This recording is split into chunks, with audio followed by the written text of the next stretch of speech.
वाला लिंक ये है, मैम को बोलना अपना लिंक आप शेयर कीजिए दूसरा। हाँ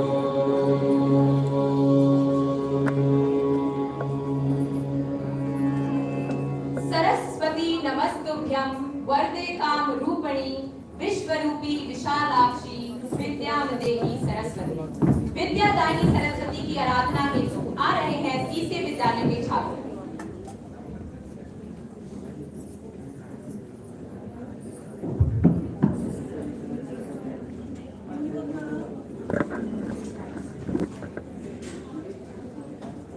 सुनो, यहाँ बैठना नहीं है, इसको देखते भी रहना, ठीक है? थोड़ा घुमाते हैं रहना।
इसका प्रमुख कारण है करियर के प्रति बढ़ती महत्वाकांक्षा, नियमित स्कूलों में जाने की अपेक्षा, नॉन एकेडमिक स्कूल्स में दाखिला, कोचिंग इंस्टीट्यूट्स एवं आईआईटीज में अच्छी खासी फीस और पढ़ाई के साथ सामंजस्य न कर पाने के कारण अत्यधिक मानसिक तनाव उन्हें आत्महत्या जैसे जघन्य अपराध करने पर विवश करता है। आज का विषय है करियर वर्सेस लाइफ, यानी करियर बनाम जीवन। Rules for the declamation contest are: each contestant will get 3 to 4 minutes to address their speech. There will be one bell at the end of 4 minutes. Speech can be in Hindi or English on topic career versus life. Participants will be evaluated on the basis of content, presentation, impact, and overall performance. Respected judges, please note that the participants from CCA school will be in the non-competitive category. The first 6 participants are in the order: second E. Nityam Verma, MIT International School; third E. Arihant Kumar Singh, Bal Bharti Public School; third E. Kanak Yadav, Bal Bharti Public School; fourth E. Bhavya Jha, Brahmdat Rubens Public School; Gauri Taneja, Brahmdat Public School. Now I would like to call upon our first contestant, Nityam Verma. Rest of the participants to be ready. Next, I would like to call upon Arihant Kumar Singh.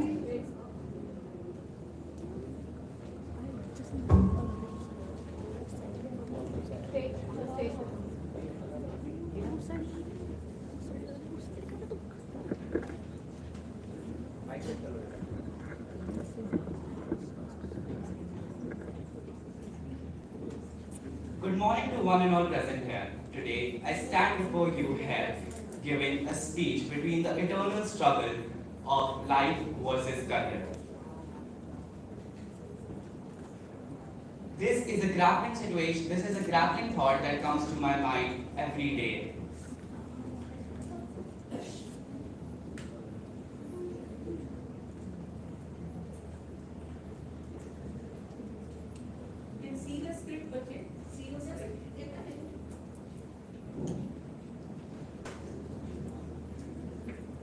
In this complex world, finding an equilibrium between these two facets of existence can be an intimidating endeavor.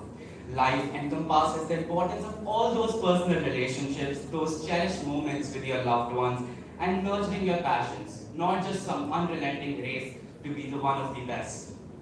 The pursuit of a prestigious education and all that hard work for a coveted degree becomes meaningless without the rich tapestry of life experiences. Those small moments of laughter, those few skipping of classes, and occasional failures, all are the brushstrokes on the canvas of our identity. As someone wisely said, that success is not final and failure is not fatal. Life is a canvas adorned with vibrant colors, representing the moments that we will forever treasure. However, the harsh reality is that all of us, myself included, prioritize our careers over our lives' other joys. We are ready to sacrifice the precious times we spend with our families and the times we used to play outside for the relentless pursuit of a successful career.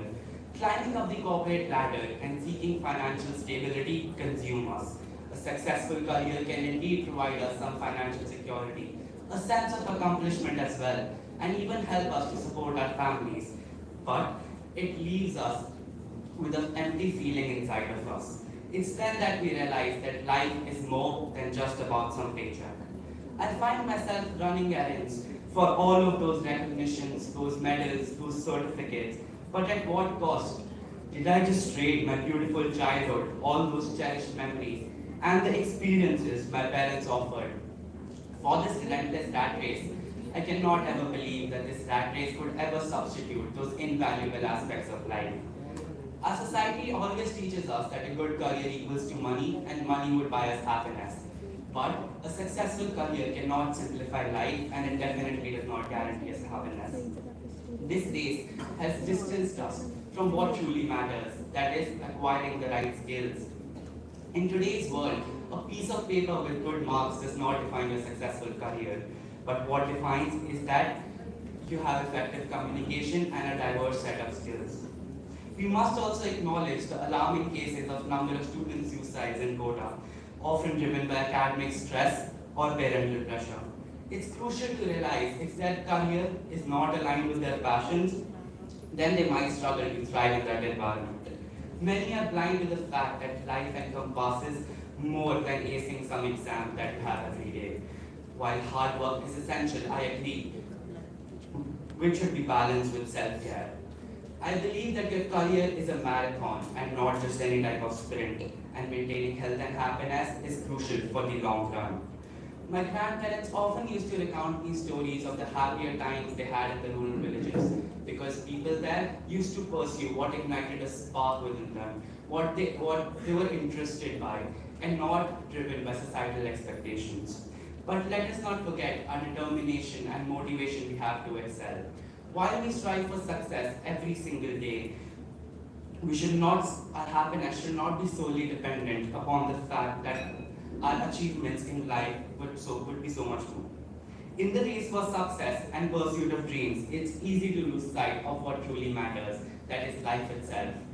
I do not deny the fact that careers are not important. They are undoubtedly important, but they are only a part of our existence. So which path is the right one? There is no universal answer to this, my friends. Career and life are not adversaries. They are interconnected facets of this journey. If we have to succeed, we must have a good balance between them. That balance can be achieved through a constant journey of demanding self-reflection and adaptation. Ultimately, it's not about choosing one over the other, but finding the harmonious blend of both. So go out, seize the day, pursue your passions, and acquire the right skills that you need. Because career is just one chapter of the story of your life. Make it a chapter that you're proud to write. Thank you. Thank you.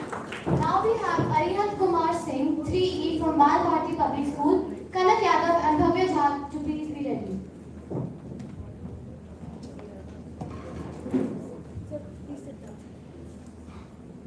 Do you think that your career is more important than your life? It might be for some people. Or do you believe in work-life balance? Do you think that you can be good at your work while being equally capable of handling the rest of your life or your family? Good morning.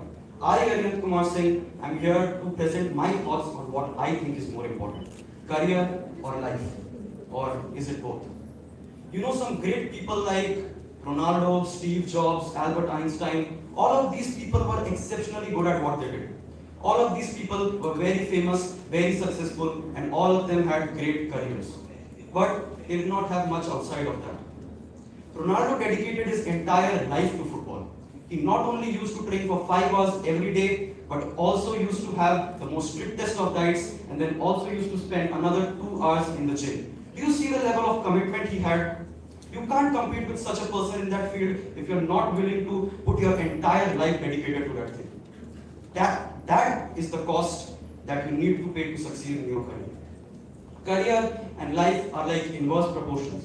You give one and you take from the other. Now let me speak about someone who is successful at life. Someone who is great at life might not be great at any one thing, but he as a person would be great. You can say he is a jack of all trades but a master of none. Now that might not seem so good, but that actually is better. That person would have the ability to adapt to the many changes that life can throw at him. He won't have any one thing working at a full 180%, but he can have 5 things working at an 80% efficiency.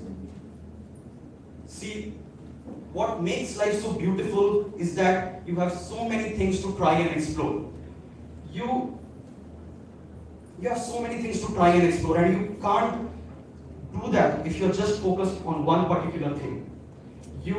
If you're just focused on one particular thing, you just might not be able to do so.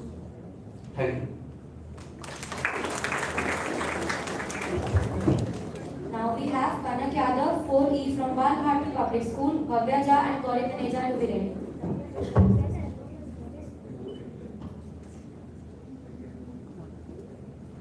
Life and career are two mighty rivers which flow through the landscape of our existence, each with its own course and current, yet destined to merge in the beautiful ocean of our journey.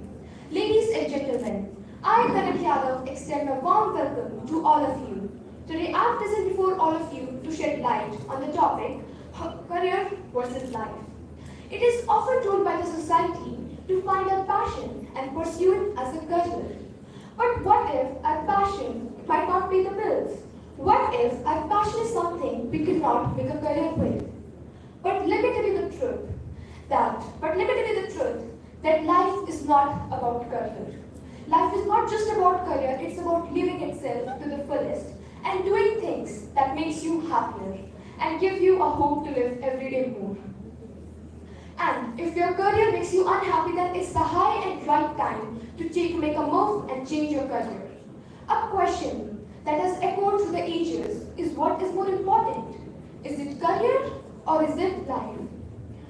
The struggle between career and life is a formidable duel. It is a relentless tug of war. It is a relentless tug of war that tests our patience and priorities. Life, which whispers to us during the quietest moment of life, urging us to nurture relationship and find our peace. On the other hand, career roars like a tempest, demanding our hard work, success, patience, and perseverance. It is a timeless battle where the ultimate winner is the balance. The balance between the hurt and our ambitions, where both of them find their intricate equilibrium. Most of the people tend to believe that career is life, but I firmly oppose them and propose that career is the integral part of life, but not life. To summarize, we should find a perfect balance between our personal life and career, which will lead to a fruitful and happy life. We all should make our aim to find a life where both of these complement each other and we can have a purposeful life. To summarize, I would like to end with a note that career is not a destination but a path, and life is the beautiful landscape on which this path unfolds. Thank you for being a patient audience. Now we have Bhavya Jha, 5D, Brahmdat Gurugram School, Gauri Taneja and Navadita Sharma to be ready.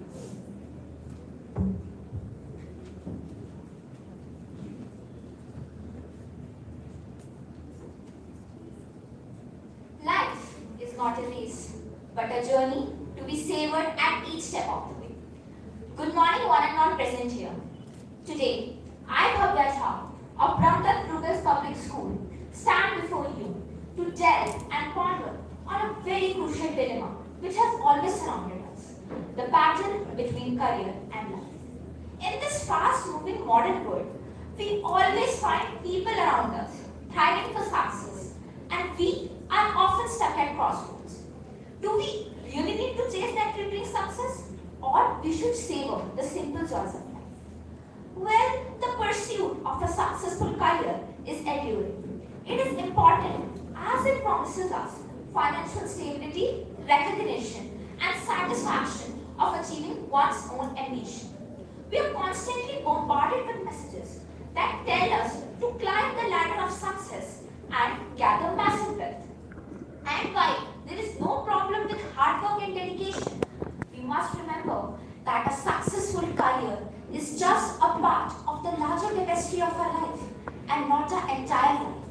Life has a broader meaning than simply having a successful career. Life is not solely defined by external achievements. Life is defined by the moments that seize our breath, the bonds that warm our souls, and the experiences that define our essence. It is a canvas painted with the colors of family, friendships, and intimate connections that sustain us. It is a tapestry woven with the threads of love, laughter, and relentless quest for happiness. It is more broadly defined by the relationships that we share with others, the memories that we make, and the legacy that we leave behind. It is true that our careers are important, but it must not overshadow the true essence of our life, the true essence of being ourselves. Commercial success should not blind us to the extent that we forget the true purpose of our life, the true purpose of being ourselves. Life is not about running towards success. It's about living the journey towards success and excellence. It's not a battle between our life and career. It's a dance between the two, where the steps we take define the rhythm of our existence. So, my dear friends, let us dance wisely and create a life that is truly enriching and resonates with the music of our hearts. Thank you. Children, I think these are students and participants need a big round of applause.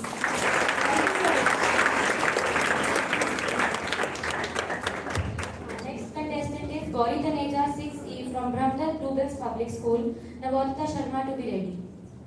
I would like to begin with a quote from John Lennon. Life is not a journey. Life is what happens when you're busy making other plans. Good morning, ladies and gentlemen. Today, I, Gauri Taneja, from Brahmdar Bluebells Public School, proudly present my views on the topic, life versus career. Have you ever wondered what is the true meaning of life? Is it the relentless pursuit of success, or is there a middle ground that allows us to savor both our career and life itself? According to me, it's not about choosing career over living or living over career. It's about finding a direction that helps us strike peace in ourselves and walk a path of self-discovery and content. Let's begin by acknowledging the fact that life is not merely about accumulating wealth, it's about experiencing joy, forging meaningful connections, and finding purpose beyond the confines of a 9-to-5 existence. Even now in this society, a man is not known for the wealth they have accumulated, rather for the good deeds they have done for society. For as long as we can remember, we were taught to set a goal and work towards it, but no one has ever taught us how to deal with the failure that comes along this path. The world today is a rat race. There are few job opportunities and many contestants. It is understandable that everyone wants to be successful and earn a good income. But what use is being successful if we cannot work together with the people we have grown up with? It is important to realize that contesting with the same friends we have grown up with will not take us anywhere in life, rather we just feel hollow from inside. In this world, we are equipped with every facility we would ever need. Perhaps all that we need is an idea. I firmly believe that rather than working on the conventional career options, why not take the path less taken? Why not do what our heart desires rather than doing what society expects of us? Life and career is no battle to be fought. It's a plane we must traverse through. Success on life and career is not a destination to be reached. It's an ever-evolving, continuous process. Life is what happens when we strike the right key, where our career enhances our living and our living enriches our career. Thank you. Now we have Navarita Sharma, 7E from DAV Public School. Kanan Rana, please be ready.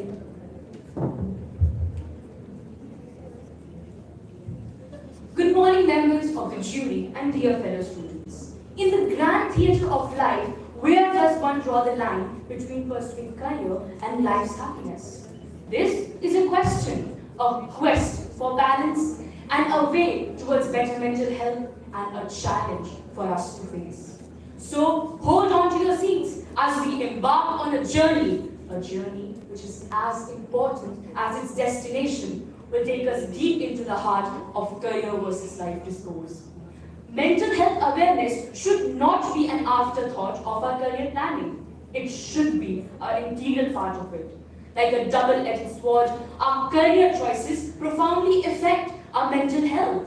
The World Health Organization underscores this reality by ranking work-related stress and dreaded burnout as the leading cause of work-related health problems.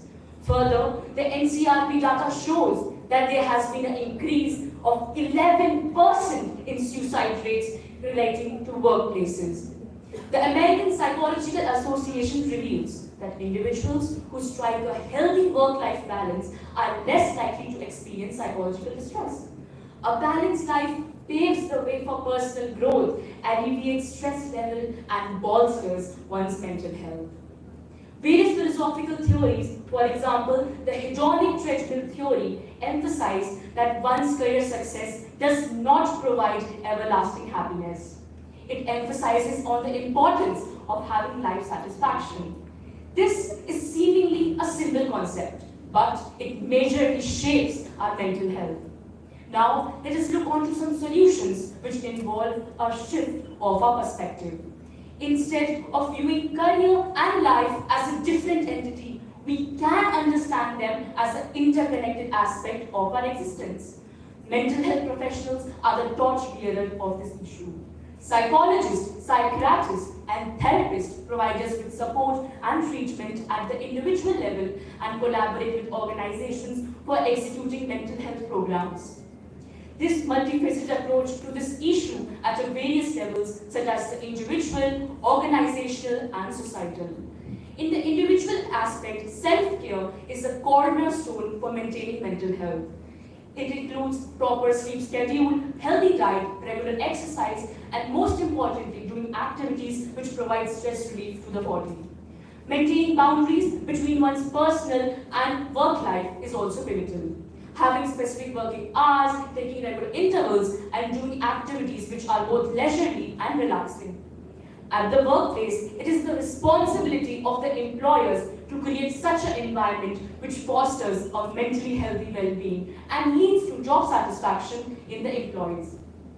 A mentally healthy workplace is a win-win situation. Employers feel a growth of productivity and performance. At the organizational level, flexible working hours, work from home prove to be the catalyst in the flexible working area. At the societal front, it is our call to redefine our perceptions about career and life. We as a society must realize that a person's measure of worth extends beyond the confines of one career success. A successful life is not a reflection of one's success in the field of career. It is a symphony of more balanced, fulfilling, and alignment of one's values and aspirations. Let us not forget that the power to shape and change our lives lies within us. Ultimately, it is not just about living, but it is about living well. The continued dialogue on this issue is evident. This is not a debate to be settled, but a dialogue to be continued. As we navigate our careers, let us not lose sight of our lives. The career is a part of our lives, not the entirety of it. It is a call of action for better mental health practices at workplace and a more based and balanced approach towards work and life. As we part ways, let us carry the insights gained, the thoughts shared, and the solutions proposed. Above all, let us dare to dream, aspire, and create a life that is not just successful, but more balanced, meaningful, and fulfilling. Thank you.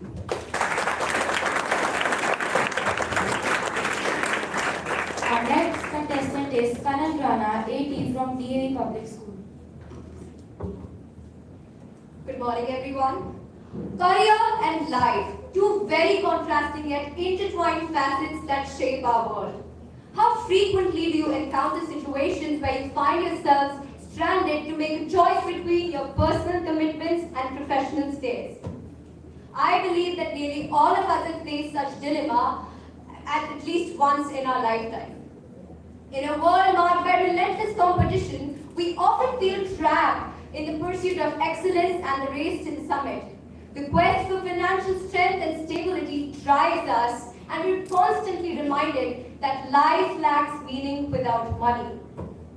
This prevalent narrative places utmost importance on our career success, recognition, wealth, compelling us to prioritize our career and our jobs over everything else. This can exert immense pressure on individuals to an extent that they don't realize when personal relationships, well-being, they all take a backseat. The ultimate reality is that career constitutes a component of life. Constitutes a component of life. While it undeniably plays a very crucial role, it is imperative to recognize that there exists a broader meaning to life. Devoting incessant hours to ascend the corporate ladder can in fact cause the individuals to prohibit them from inferring the true meaning of life. This can have dire consequences on our health, leading to afflictions such as strokes, heart diseases, hypertension, and even cancer. The World Health Organization estimated that in a company of 1,000 employees, around 200 to 300 face a serious mental health issue in any given year, and at least one employee commits a suicide in every 10 years. And for every worker that commits a suicide, every 10 to 20 attempt for a suicide. Cumulatively, these are very large numbers that we're looking at globally. What good is a job if it traces your path to your grave? Your career doesn't have to be the solitary purpose of your life. It could only be a means to afford the basic necessities or any other luxuries that you might desire. But it doesn't have to be your whole life. There should be a perfect balance between your personal and professional stays. We should never forget that after all is said and done, your professional success, your personal success and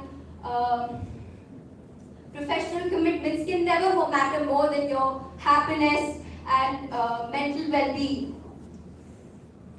Life has a wider connotation. It means more than just your career.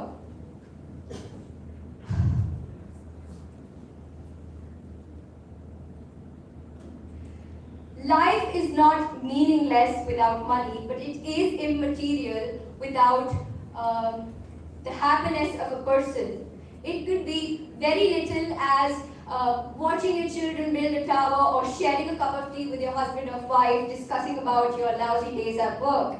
It could be as little as sharing a laugh with your grandparents over an old photo album or dancing your heart out to your favorite music.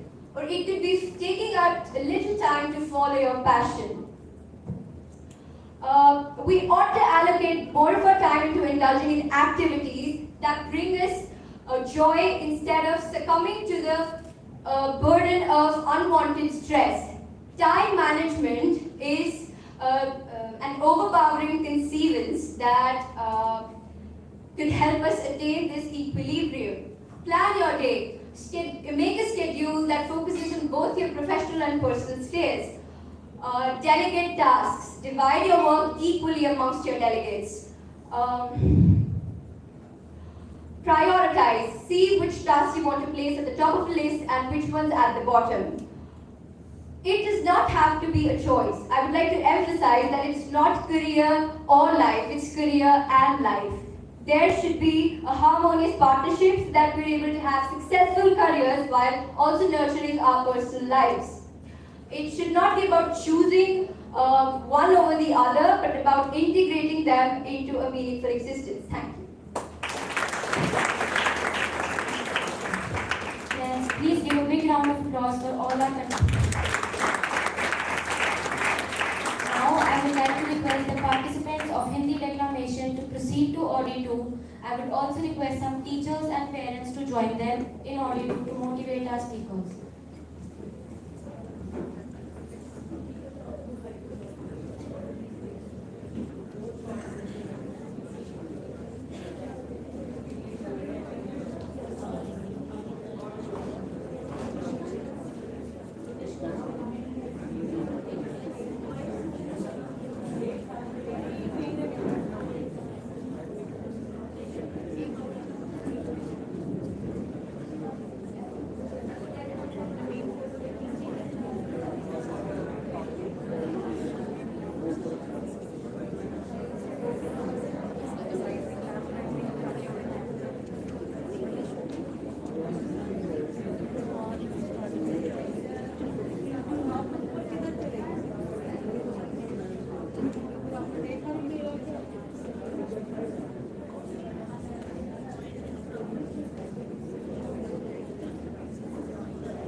announcements. We have Nishika Sharma, 9E, from Delhi Public Schools, Sector 84.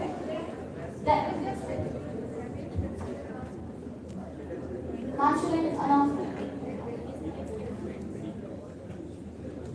Dear children,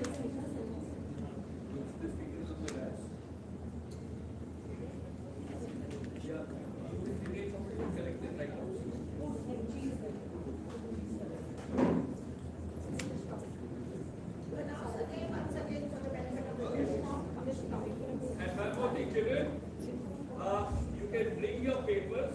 If you really get stuck, you can open it. Okay? Your writer is to ask you, and if you want, I mean, ideally, without it, but we are stuck, you will. Now we have Nishka Sharma from Delhi Public School, Danish and Mahek Yadav to be ready. when I was your age, I could do all the household chores. When I was your age, I knew I wanted a government job. And when I was your age, I used to study for 8 to 10 hours every single day. These are some common concerns that we, the teenagers, are subjected to on an everyday basis by our family, relatives, teachers, and even our neighbors. A very good morning to one and all present here. Today I, Nishka Sharma of DPS 84, stand before you all to discuss a topic that has perpetual effects in our lives, but is rarely indeed discussed.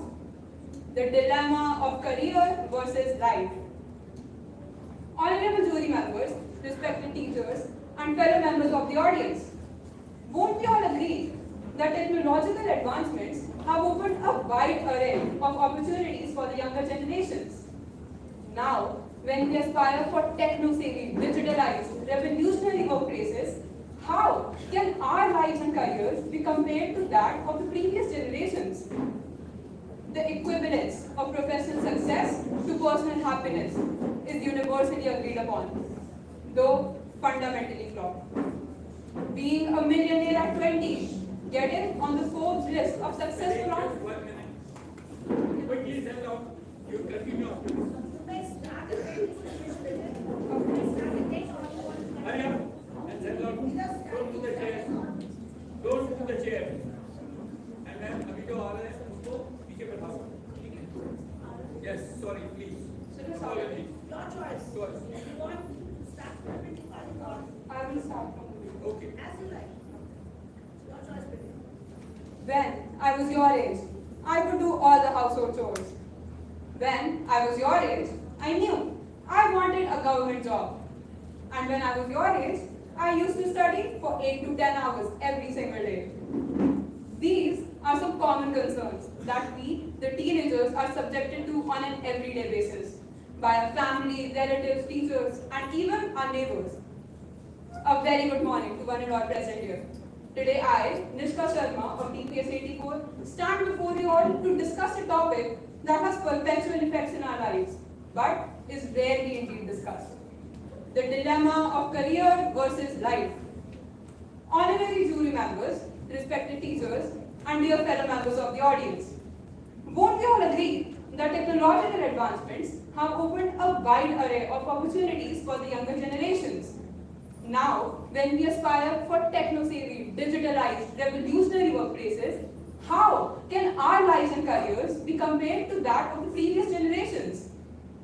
The equivalence of professional success to personal happiness is universally agreed upon, though fundamentally flawed. Being a millionaire at 20, getting on the Forbes list of successful entrepreneurs, all of this sounds great, but there is so much more to life than that. Reducing your entire life to your career or to the impact you leave on this earth is unhealthy. A career is a part of life, and just that. It should never be the entirety of it. In an article titled The Ultimate Regrets of Steve Jobs, Elon Musk, and Warren Buffett, I noticed a common link. It was that they all regret turning a blind eye to their families. Jeff Bezos once said that building a career is a choice, but getting to live life is a gift. Sheryl Sandberg, the COO of Facebook, talked about how as a woman she had to dial down on the level of success she could aim for. So isn't it clear that it is very hard to be substantial in this predicament, since different people have different priorities? A woman with a blooming career is successful, right? But does that make the woman who had to give up on her career for a family any less successful? Can we say that the college student who gave up on lucrative placement offers from dream colleges so that he could contribute to the world socially is any less successful? A good career provides you with financial stability, personal achievements, a chance at providing a better life for your family and fulfilling all your dreams. Building a good career is what got famous personalities like Oprah Winfrey and J.K. Rowling out of poverty. Dhirubhai Ambani is the perfect example of a rags to riches story. So I would be a fool to say that a good career does not matter. Let us not forget that in the end, it is not the titles we hold or the money we earn that define our legacy. Instead, it's the love we share, the lives we touch, and the memories we create. Keeping this in mind, let us not prioritize career over life or vice versa. Instead, let's focus on building a harmonious link between the two. As we stand on the precipice of choices that decide our future, we must answer one pivotal question. What truly matters, a thriving career or a successful life? To conclude this discussion, I would like to quote the Bhagavad Gita. Santushtaha sarvadukkheshu yo na hrishyati na kaschana. Meaning he who is content amidst all hardships, neither rejoices nor grieves. Thank you so much. Our next contestant is Ganesh, 10E from Euro International School. Mehak Yadav and Yashika Yadav to be ready. Our life is not merely about the career we pursue. It is actually about the passion, the purpose, and the impact which we bring into this world. Each day is an opportunity for us to carve our path and leave a lasting impact in this world. A very scintillating morning to all the honorable jury members, respected teachers, and worthy participants. Today, I stand before you all to express my views on the topic career versus life. Well, your career or your job doesn't have to be a life purpose. A job can simply be to get food, support your family, and build a better community. But your life purpose will come in while you are in the process of living ordinary daily experiences. The pursuit of your career should not be synonymous with your chaotic and unbalanced life. Instead, it should act like a tool that enables you to lead fulfilling lives. Well, we all live in a society where the parents decide what their child will become in future. It all starts from the school days itself. Good grades are considered as an essential requisite for a better career. Consequently, the students are in undue pressure to excel academically. Their emotional well-being, hobbies, passion, creativity, all are ignored. They have to opt for the subjects which they don't have the aptitude for. The increase in number of suicide cases in Kota, Rajasthan is one of its repercussions. In the last few days, we have seen a number of news and incidents about suicide cases at various coaching centers for different career paths, which has shocked a number of stakeholders. Do you know what does it show? This shows that the students are under undesirable pressure, causing disappointment, stress, bad mental health, and negative thoughts in their mind. It is time for us to ponder and introduce a new methodology for education in their lives. Well, we also need to realize that success is not just measured by good grades or highly paid jobs. People like Sachin Tendulkar, Azim Premji, A.R. Rahman, Mary Kom are some of the well-known personalities to the world. You know what? They all are school dropouts. Do you all remember the movie Three Idiots? The story of Three Idiots addresses some of the societal issues about the education system in our country, such as the emphasis on rote learning, high expectations from parents and society, and the absence of practical knowledge. As the story moves, we see that all the characters in the story become successful in their lives just by following their own passion. We also need to emphasize on the importance of personal growth, character development, and happiness. Well, we also need to instill the belief that each individual has their own and unique path to success, and it doesn't have to conform to social norms. See, career is certainly important for us as it provides us a sense of financial stability, happiness, and a purpose in our life. But having a life and loving it is overall more important. You should also try to incorporate some other things in your life and give importance to them. You should understand the importance of prioritizing yourself and then understanding your own priorities. Your priorities may include your loved one, self-satisfaction, happiness, family, money, time, bonding with others, and it may differ from person to person. At the end, I would like to say that you need not sacrifice your beautiful life for a successful career, because a successful career can give you a living, but a beautiful life can make your living worthwhile. And always remember that you may have another career, but not another life. So you have to choose wisely. Thank you. Now we have Mehak Yadav, 11E from Gyan Devi Public School. Yashika Yadav and Kajal Yadav, please be ready. Life is a canvas and career the brush strokes. Balance them and you create a masterpiece. A very good morning to everyone present here. Today at Mehak, I would like to share my views on the Declamation topic, career versus life. In the grand theatre of life, we are often presented with a choice between two titles, career and life. Both offer their promises and risks, but the decision we make defines not only our journey, but our legacy. Picture this, a brilliant mind tirelessly climbing the corporate ladder, accumulating wealth, recognition and title. Success by society's standards is in the palm of their hand, yet they stand alone. Their relationships strained, their health declining, and their happiness a distant memory. Is this the pinnacle we seek? Now, let's imagine another scenario. A life filled with love, laughter, and cherished moments. A life where every sunrise is a promise, every meal a feast, and every setback a lesson. But in this pursuit of a vibrant life, ambitions lay dormant, potentials untapped, and dreams deferred. Is this the compromise we all are willing to make? The allure of a career is surely intoxicating, promising wealth, power, and prestige. But let's not be bewitched by its charms, for it can be a demanding companion, one that demands our time, our energy, and often our very soul. The pursuit of a career, when taken to extremes, can lead to a life of emptiness, where the applause of the world cannot fill the void within. On the other side, life beckons with open arms. In our quest for life pleasures, we may find ourselves bound by financial limitation, held up by the fear of societal judgment, and haunted by the ghosts of unfulfilled dreams. But my friends, let me tell you the secret that can captivate anyone who dares to listen. The power of balance. The pursuit of a career need not to be a Faustian bargain that steals a life away, and life need not to be a distant dream sacrificed at the table of ambition. Balance, you see, is the elusive elixir of life. It is the art of juggling ambition and contentment, wealth and well-being, success and serenity.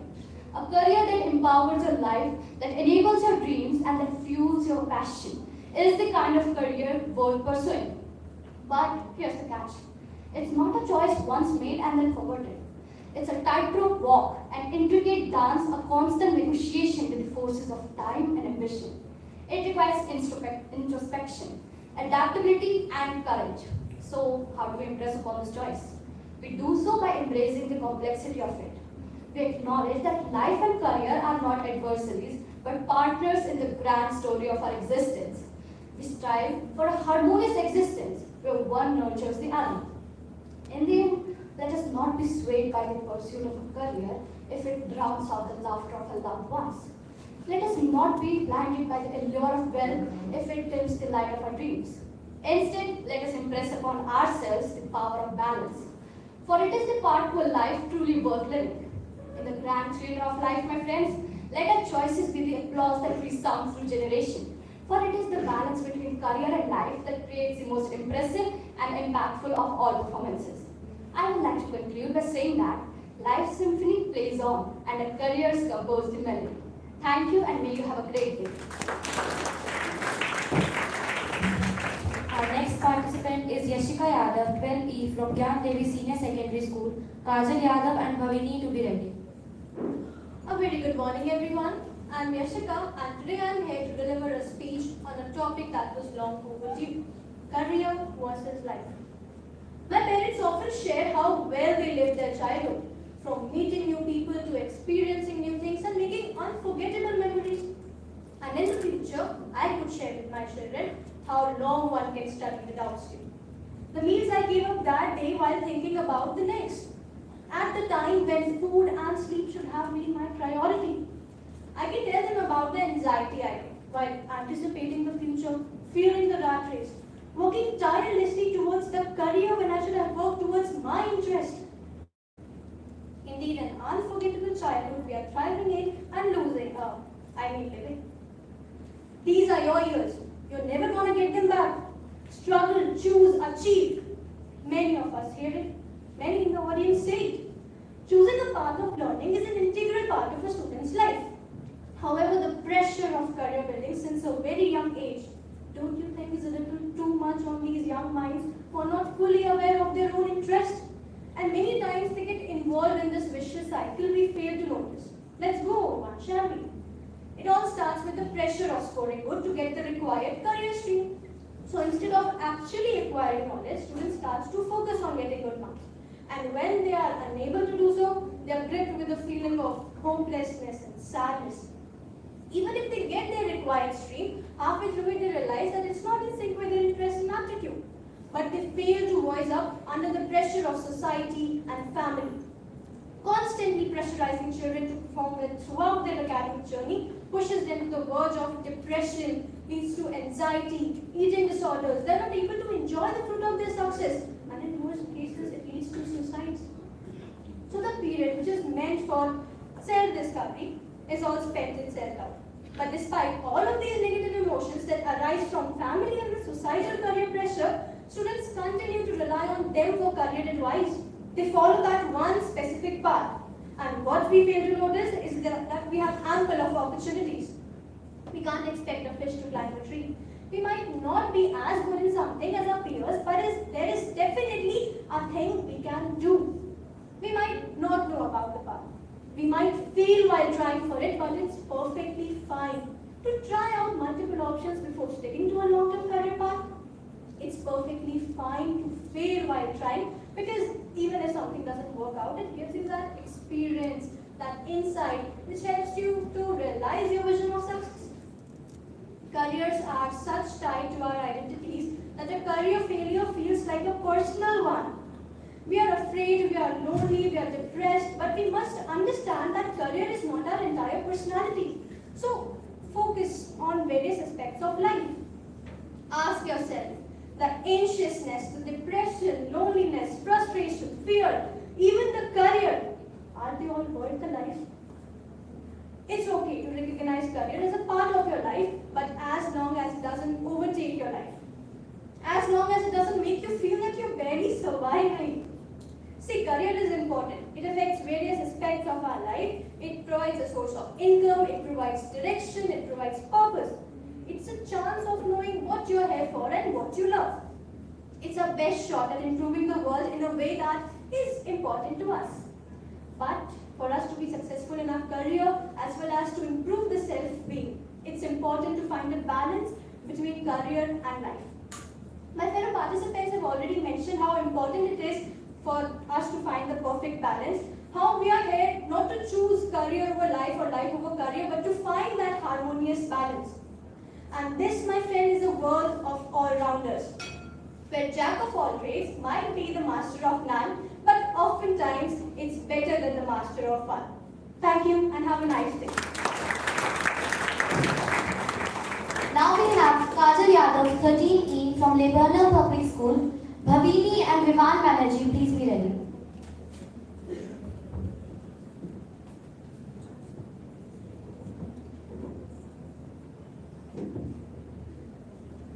Imagine standing at a crossroads and choosing which path we want to go, where one path leading to a successful career and another to fulfilling your life. Which path should we prioritize? Let's explore. What are you seeing in my hand is a bowl and some pebbles in it. Now, imagine that this bowl is your life and these pebbles are the number of years you have in your life. Now, if I take out some of the pebbles outside,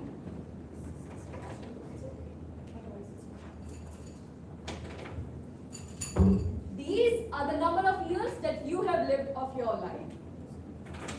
Now these are the leftover pebbles, or I should say these are the leftover years of your life. Now I have a big question for you all. Should we dedicate these precious years of our life to our career or to embrace our life in all its dimensions? Jai Hind everyone, it's me Kajal Yadav standing in front of you to talk about, to express my notions on career versus life. I want to take, please have a look around you. People, students, children, everyone is just hustling to do a job, to make money, to make a career. Everyone is running in this race for life, leaving everything behind. Leaving their family, leaving their passion, leaving their joyful moments. And people are doing so long, hard hours of jobs they hate. And making money to buy things they don't need. And impressing people they don't like.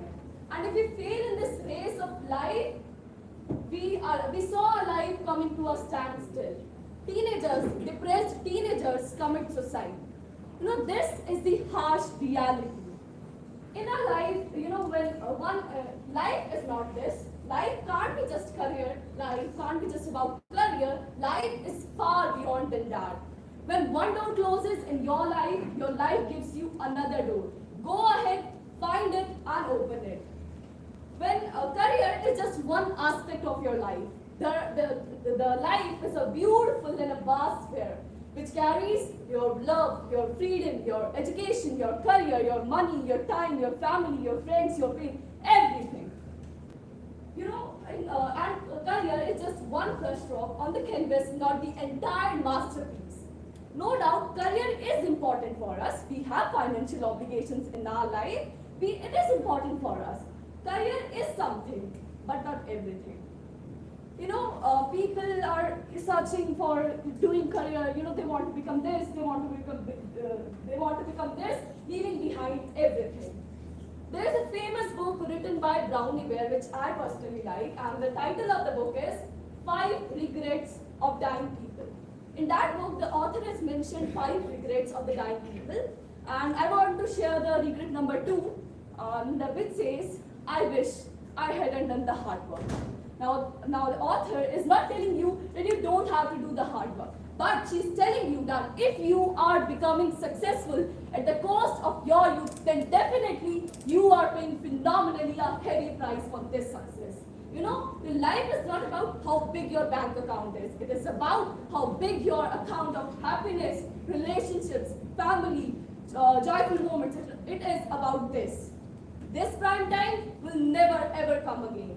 So live your life to the full, because when you will be on your deathbed, counting your last breaths, you will be regretting, oh, I could do all the things which I found, the things in which I found love. Oh, I should pursue my passion and converted passion into my profession. Oh, I should live my life to the full. At last, career in your life you have many career options, but life is just one. At last, I want to ask the same question which I asked when I start my speech, that should we dedicate our precious years of lives to our career or to embrace our life in all its dimensions? And I'm pretty sure that this time you have an answer. Thank you. Our next participant is Bhavini 14E from Laburnum Public School, Vivan Banerjee and Mehul Yadav to be ready.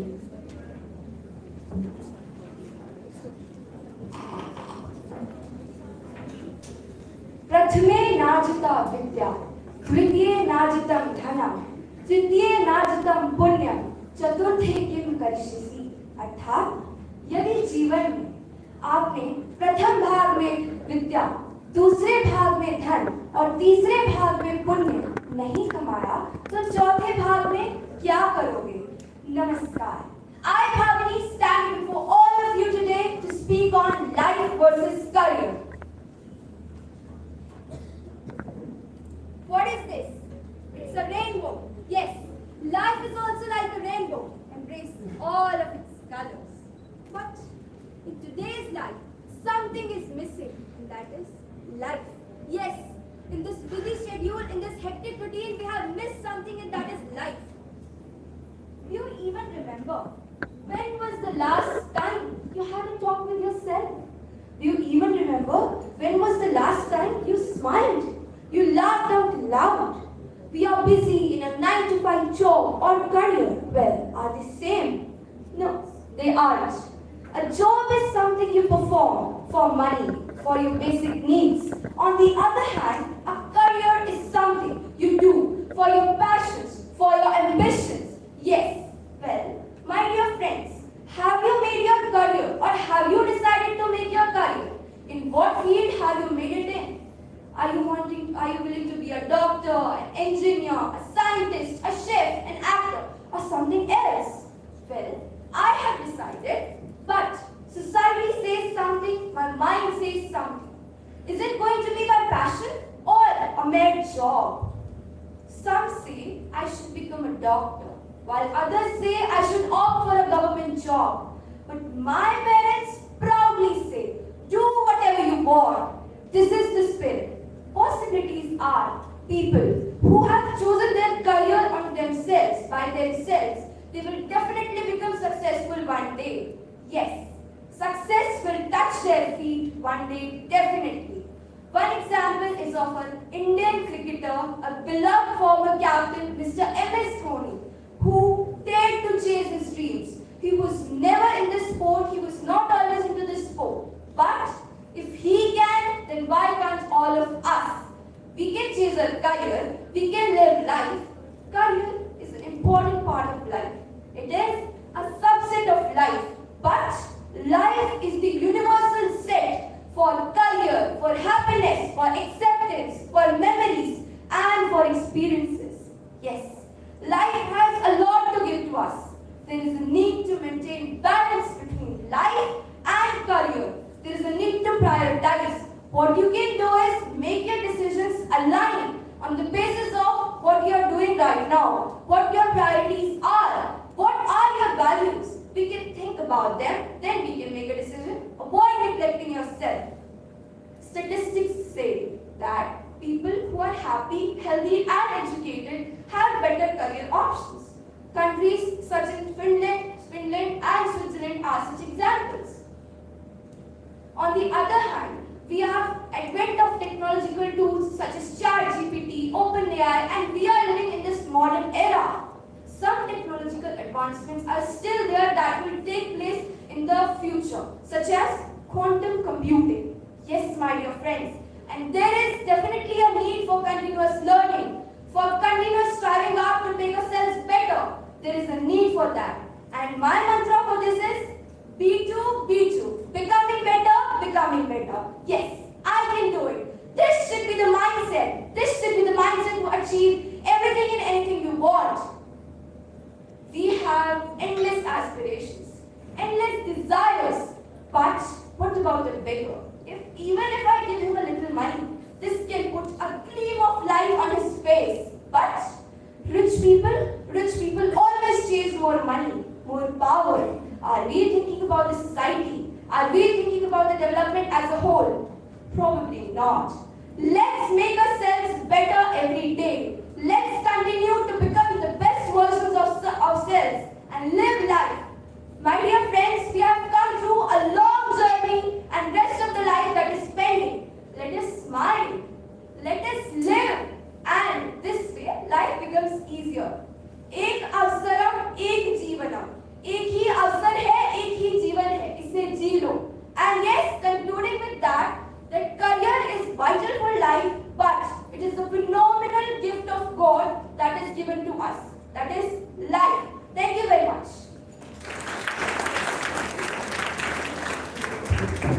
Now we have Vivan Banerjee, 15E from Lotus Valley International School. Mehul Yadav and Prabh Sahaj, please begin. In the pursuit of success, individuals often find themselves ensnared in a relentless cycle between education, career, and their lives. While education is considered a cornerstone for personal growth and societal development, it has increasingly become a double-edged sword, causing people to lose their essence in life.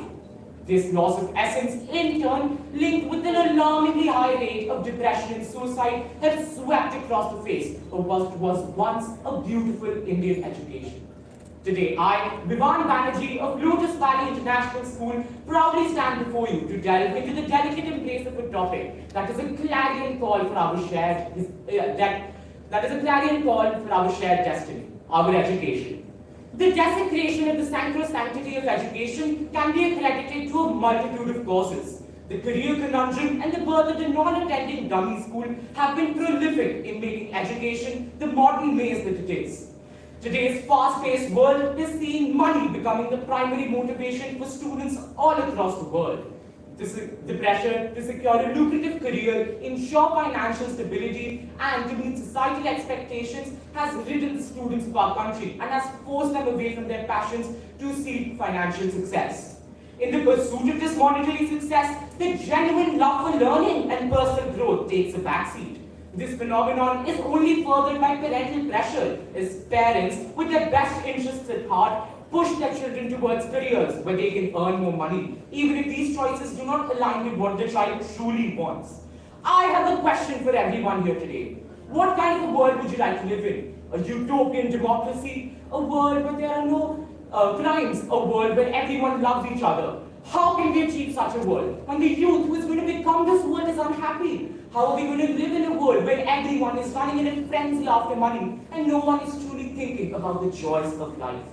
The dummy school, additionally, is at the end of the day nothing but a masterclass in marketing. Hopeful students are allured with fanciful records of admission and are tricked into signing a waiver for the next years of their life.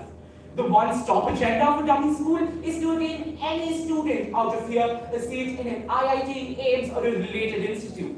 The demanding nature of a dummy education, however, can lead to desolate isolation and so much loneliness. Students may be too overwhelmed by their academic commitments to maintain relationships and may find it incredibly challenging to strike a balance between their personal and academic lives. The rise of social media has also given birth to new unrealistic expectations and comparisons among students by showing curated versions of others' lives. Coaching centers have raised the exponent of this equation to a newer power. Specifically, Kota, a city in Rajasthan smaller in size than Gurugram, hosts over 100 educational institutes. The streets in Kota are named after their educational institutes. The students run in Kota after their educational institutes. Everything there is defined by your educational institute. However, Kota is a dark place. Just this year, 24 students have ended their luminous lives distraught by academic pressure in Kota. Averaging 3 suicides a month, Kota is furthering a problem that penetrates deep into the grave of our once utopian education system. The voices of the students that have been the victims of the nefarious dispute between career and life beckon to us as a clarion call for the need for change. As a student, I'm afraid of what may happen to my friends who choose such a path for their life. And as a human, I'm appalled by what a system that had given so much to us stands for today. I implore each one of you to seek emancipation from the shackles of this bondage and move forward in deciding what you want to do and achieving your own goals at your own pace. Because your happiness is not worth a career and your life means more than any career and any amount of money. Thank you.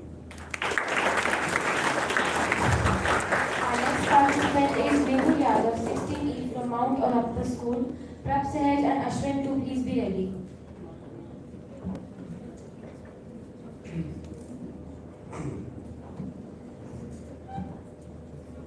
Abraham Lincoln once said that the best way to predict the future is by creating it. And I firmly believe that creating the future is a proactive approach by which one can forecast what lies in front of him in his adjacent future. Instead of solely relying on predictions, one needs to take up the responsibility to make firm actions and take deliberate ones to have a better and successful future tomorrow. This concept mainly talks about 3 important features. One of them being the student has to be innovative, needs to have a strategic plan for his life, and needs to adapt to every situation he's put into. And with this, I think he will develop one common trait which will help him become successful in his life. which is the ability to seize opportunities in his life. Good morning, honorable judges, worthy participants, and my dear audience. Today I, Devul Yadav from Mount Olympus School, would like to draw the audience their attention towards today's topic, which is career versus life. And I think which is perhaps the most important one in a student's life as well. In this competitive world where people are running after grades, who are trying to excel themselves in the academic field, students are preparing for competitive exams and for competitive degrees, where some succeed and some don't. Out of those unsuccessful ones, some take the failure as motivation and work harder for next time, whereas some who fail take this in a negative way and end their lives by suicidal means. Life and career, two facets that often compete for our time and attention, have always been great subjects of debate. Striking a balance between the two is like walking on a tightrope, where one misstep could lead to an unsettling fall. Firstly, let's acknowledge that our careers play a pivotal role in shaping our lives. Yes, they do give us financial support, the ability to sustain our lives with our loved ones, but they are not our lives.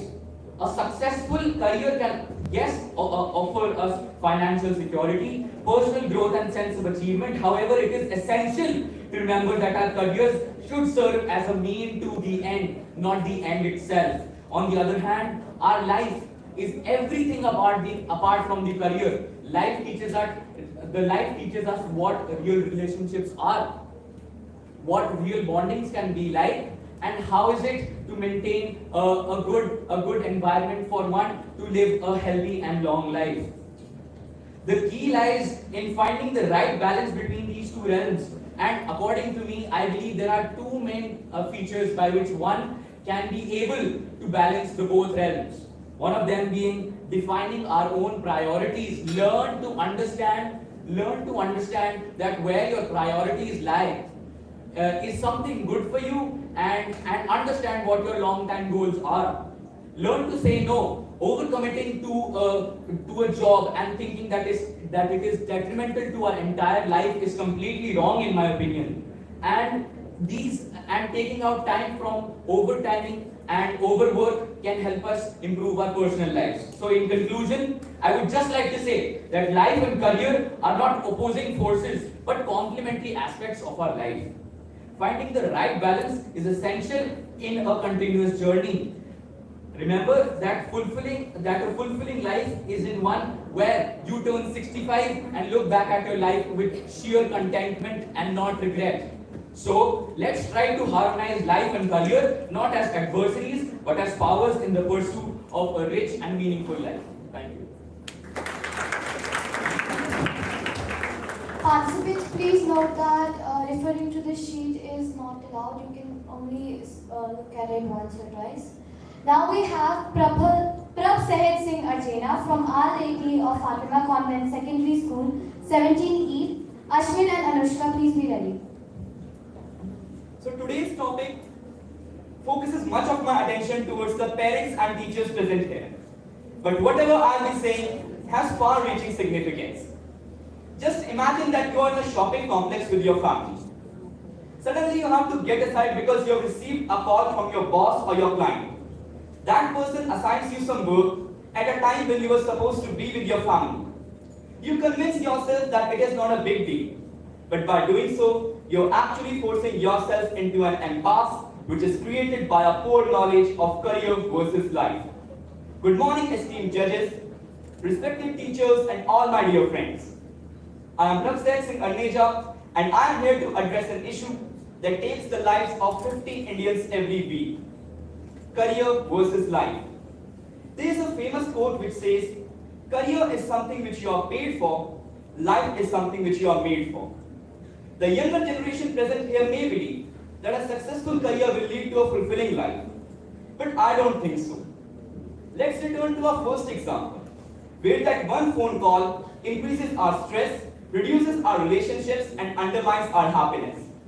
Now just think about it. How many times have you got feelings like, I don't feel like working?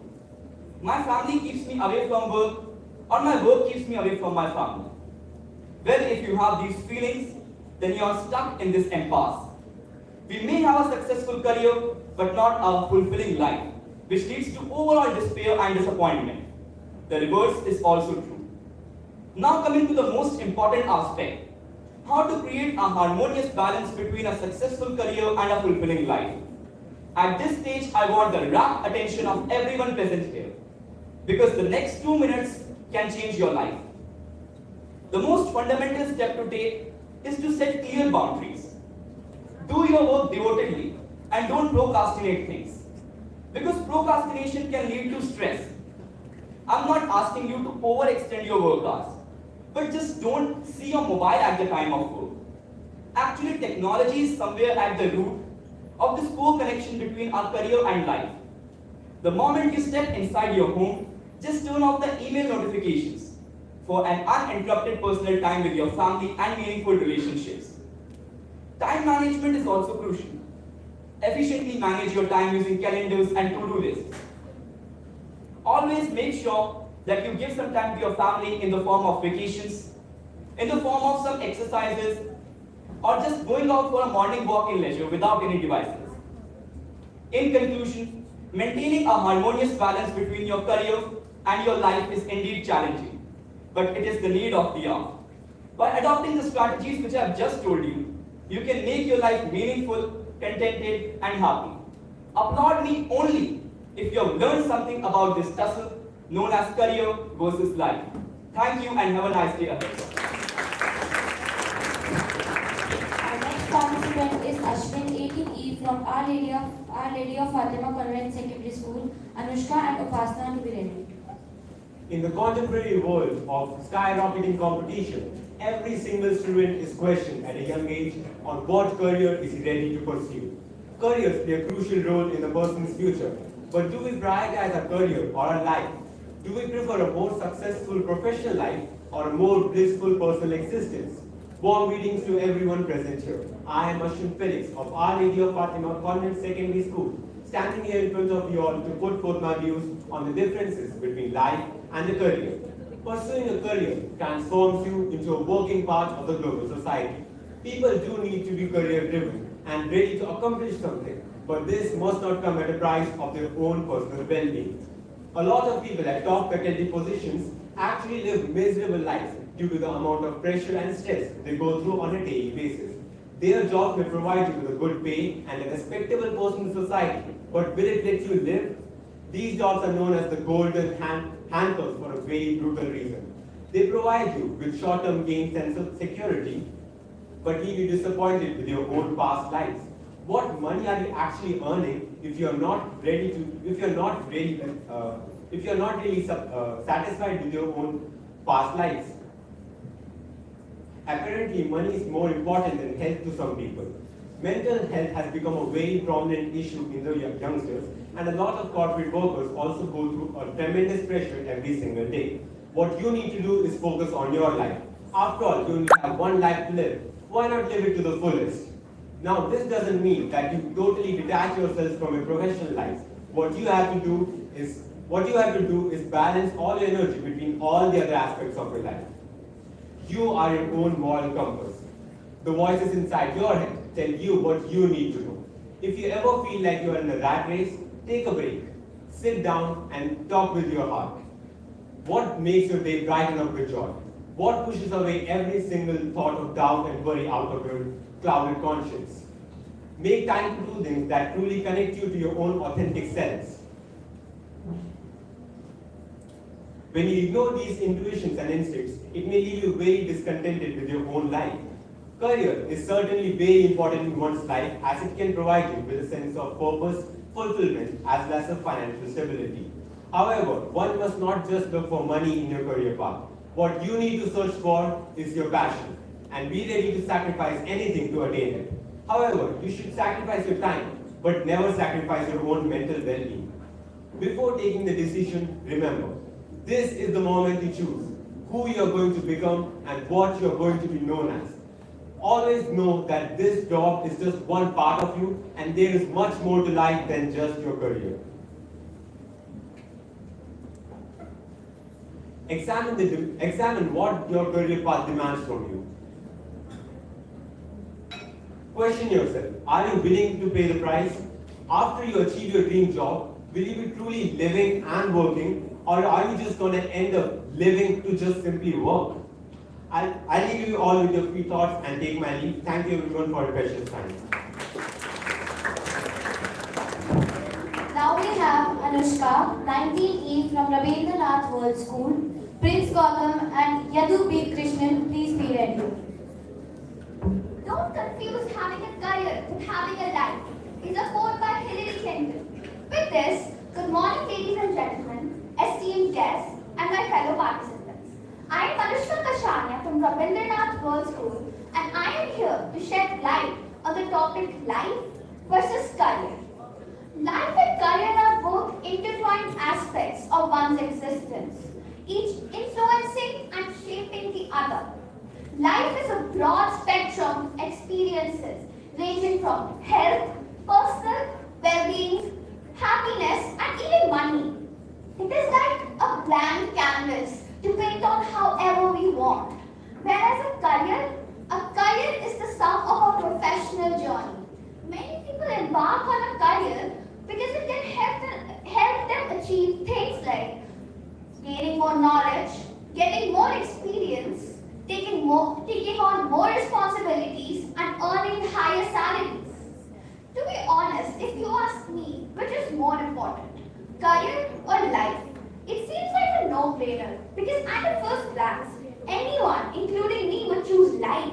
But we all need things like a suitable house, stable financial background, and food on the table. So one could argue that career is as important, if not more. To solve this dilemma of ours, there is a magical concept of balancing between career and life. One can say that career is for our life, but life is not all about what career path one is on.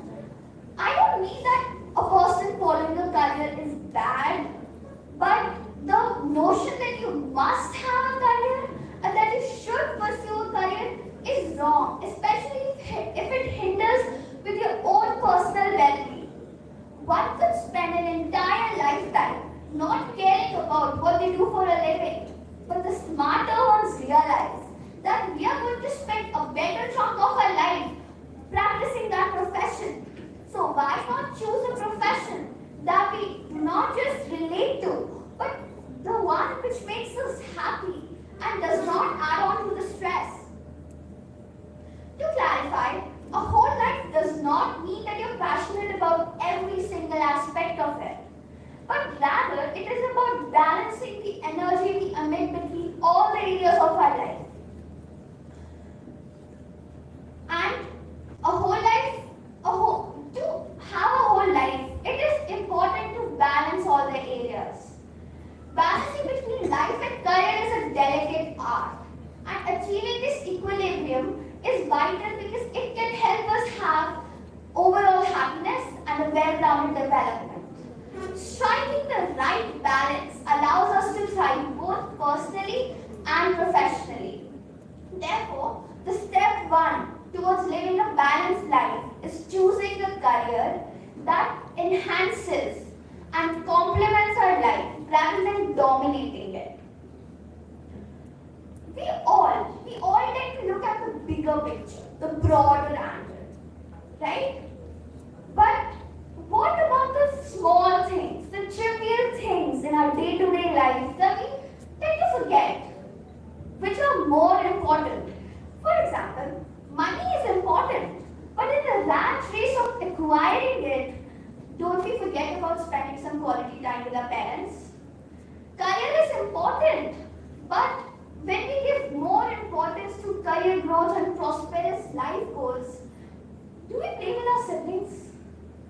Our colleagues might keep us entertained for a long time, but that's what our friends have been doing for years. There is nothing wrong with having a cup of coffee with them once or twice a month. To be honest, we do not know how long we're going to live in this temporary world. Therefore, utilizing our time efficiently and not focusing on one single thing becomes really important. Because I can assure you, even if you achieve huge things, you're going to regret it later in life. To conclude, I would like to share a mantra with you all that I am definitely going to use when I enter the corporate world, and it is work to become, not to acquire. Thank you so much. Our next participant is 5th Quantum 20E Rotary Public School, Yadu B. Krishnan and Nandini. Please be ready. Greetings, people. Today I've been seeing this morning we have great participants and they've been nailing in context that life is more important than career. And I totally agree with that. And I don't think I can add any more to the subject. But there's one thing that is going in my head that which man has half or more Jews as his enemies? Nobody. Why does material things become so useless and meaningless at the time of a death? Why is it that the only things that matter are the things and experience we have done? Our experiences, our families, our friends, our loved ones, the time we spend with them. They are so precious in our life that but many people don't understand it at the end of it. Why? What does humans behave? Why do humans behave like that? Well, it's simple. It's because our society has become materialistic and has lost any meaning to humanity. It's not human nature to run behind money, diamonds, and jewels. It's human nature to look at things at a new way, curiosity, that would get better of us. When you look at humans being as an evolution, we are not made to be perfect themselves, but we are our minds. Our minds are the biggest asset. But yet, after nurturing it, we basically put our 6, 7 years old in a rat race that completely demolishes their curiosities, creativity, and everything that there is and will. They kill their future, their dreams, hopes, and aspirations when we realize that there are things that they can never achieve. There are many complications, restrictions, or maybe just not simply enough talent. I don't know, look at a 5% who likes basketball. He cannot become a pro ever. He can try, but he can compare with someone who's 6'8". That's a godly restriction also. When we look at people who are extremely talented in their careers, who feel pleasure with the things they're doing, we mostly see they're happy.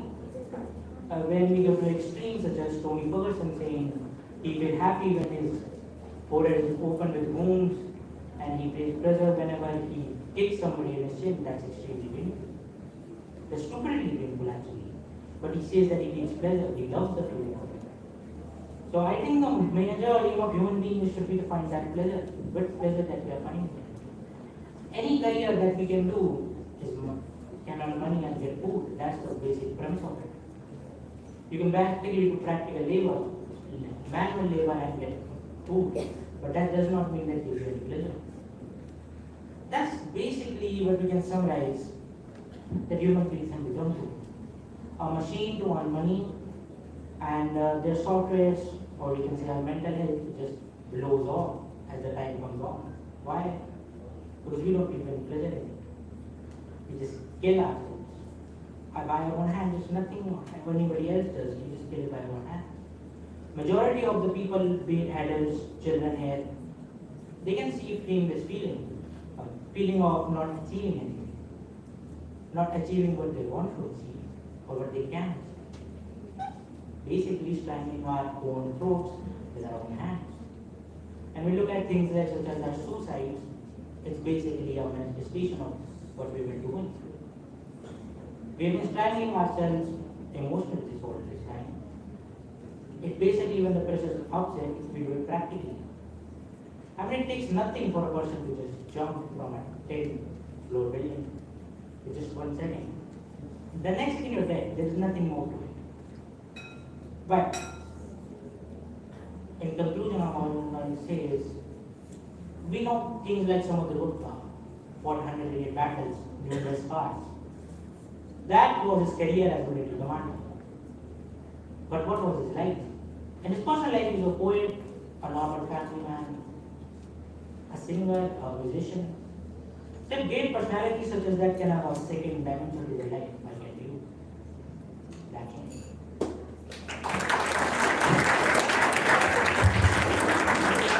Now we have Yadubi Krishnan, 21E from Rotary Public School. Nandini and Renitha, please be ready.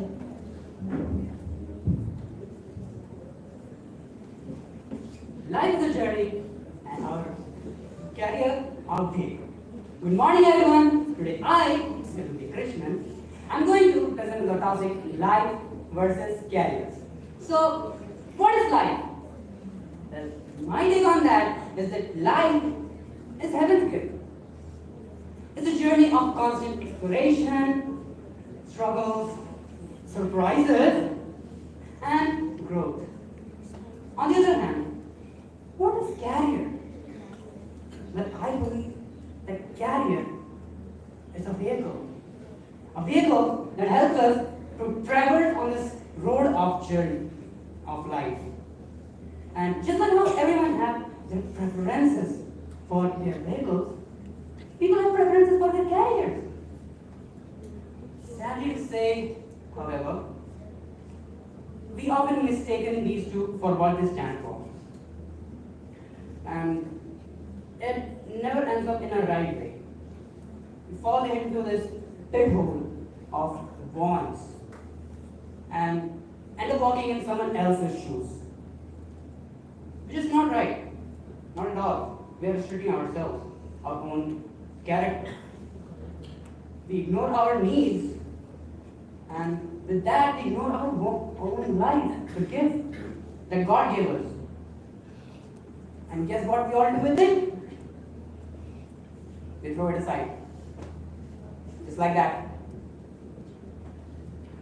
Moreover, the current growing era has over and over elevated this concept to another level that we can consider it as a religion. People and students all say we all blindly follow a path shown by the society. No thoughts to it. No exploration. No damn thinking. And this often is not taken well. And there are also a group of people who crush their needs, and a group of people who just completely ignore their wants. What happens to those guys? They end up like Icarus. What happened to him? He was a man who needed to fly enough for his own freedom, but ended up in the ocean, drowned, died. Why? Because he chased after his innate desires of wanting to reach the sun, and that finished him. Well, I'd like to add up that we all must never bind ourselves to anyone's chain and follow our own career that suits us, that fits us, so that we can express ourselves of who we are and become a burning, shining star that can leave behind the traces of its own life, like a legend, and that can pull others into brightness and achieve the freedom that Icarus needed the most. Thank you. Our next participant is Nandini, 22E, Shillong Presidency School. Renitha, please be ready. Work to become, not to acquire. A very good morning to one and all present here. Today I am Nandini Dalal of Shillong Presidency School is here to discuss on the topic career versus life. But before going ahead, let me tell you an interesting story about Abhishek. Now, once upon a time in a bustling city, there lived a young man named Abhishek. Now, Abhishek was a dedicated and an ambitious man who wanted to become a successful businessman. He worked for like hours and hours. He missed his family gatherings and he didn't even talk to his friends for the sake of his career. Now, one day, he was like so much engrossed in his critical presentation that her sister called him and said, "Brother, my son's birthday is there, I'm not invited." But Abhishek sighed and declined it and said, maybe later, right now I have an opportunity to have a great career, I will meet you again. But that again didn't come. Years went by. Now Mr. Abhishek, and a wealthy businessman who had everything, every material belongings, and a flashy GTR in his garage, fashionable outfits, but a tremendous sensation of emptiness. This is because for the sake of his career, he leave his family, he didn't talk to his friends, and at that time, the tremendous sensation of emptiness. From this career, the pursuit of personal achievement and financial security is frequently considered as the path to a happy life. We are told that our careers or professions define us and serve as the standard by which the society assesses our value. In the hope of getting succeeded one day, we spend years learning, getting trained, and moving up to the corporate ladder. A lucrative career can provide us all the recognition, respect, stability, and sense of accomplishment, but not the happiness you get from your family and friends. A career does not mean a job, it symbolizes ambition. On the other hand, I want to point out many different kinds of lives woven together in our world's fabric. Now, every life is a tale waiting to be told. Every life is a tale waiting to be told, journey that mixed with highs and lows, victories and defeats, and tenacity. Let's examine some pros and cons of the same. Now, a successful career can provide us career growth, expanded network, respect and recognition, personal development, and many more. But it shares a fair challenge of drawbacks too. Like number one, in which you can balance your life and your career. The health issues like anxiety, depression, or physical elements. Now, if I talk about the most important point, when you are so much engrossed in your work, when you forget about your family, they're sitting and waiting for you when you will come, they will have a dinner with you, but you are still doing the work which is given by the boss. And when you have completed it, then you go to sleep. Is it so? The thing is, you have to balance both the things, career and your life. Now, I want to have a rapid fire with the audience. I will give you two options and you have to choose one. Basketball or football? Samosa or golgappe? Career or life? This is the expected answer because nowadays this is the important thing which everyone is lagging behind. You have to think about your life first. Career can be made. You have years to make it. And like in the story of Abhishek, how he missed his family in the end, he realized that he has to take his family as the first priority. And with this, you have to make opportunities. If the opportunity knocks the door, you have to take it. You have to see that life is a very important aspect which you have to go. And you have to see, you have to balance both the career and your life. You have to manage them nicely. So thank you and have a nice day. Now we have Renita Samuel, 23E from Shalom Presidency School. Akshi Gupta, please be ready. Greetings to one and all present here. I'm Renita and I'm from Shalom Presidency School, and today we have been discussing the one main agenda that not only plagues us in this scenario, but in every situation that we face, career versus life. Now before I start off, I would like to tell a little story about myself. Recently this year, there was an event that took place at our school. For this event, they selected a specific group of people who were dedicated in event management and event planning, etc. And they said this would be a baseline or a foundation for you to build a wonderful career. So, as the students, we were looking for exposure. We said, yes, we want to build an amazing baseline for our career.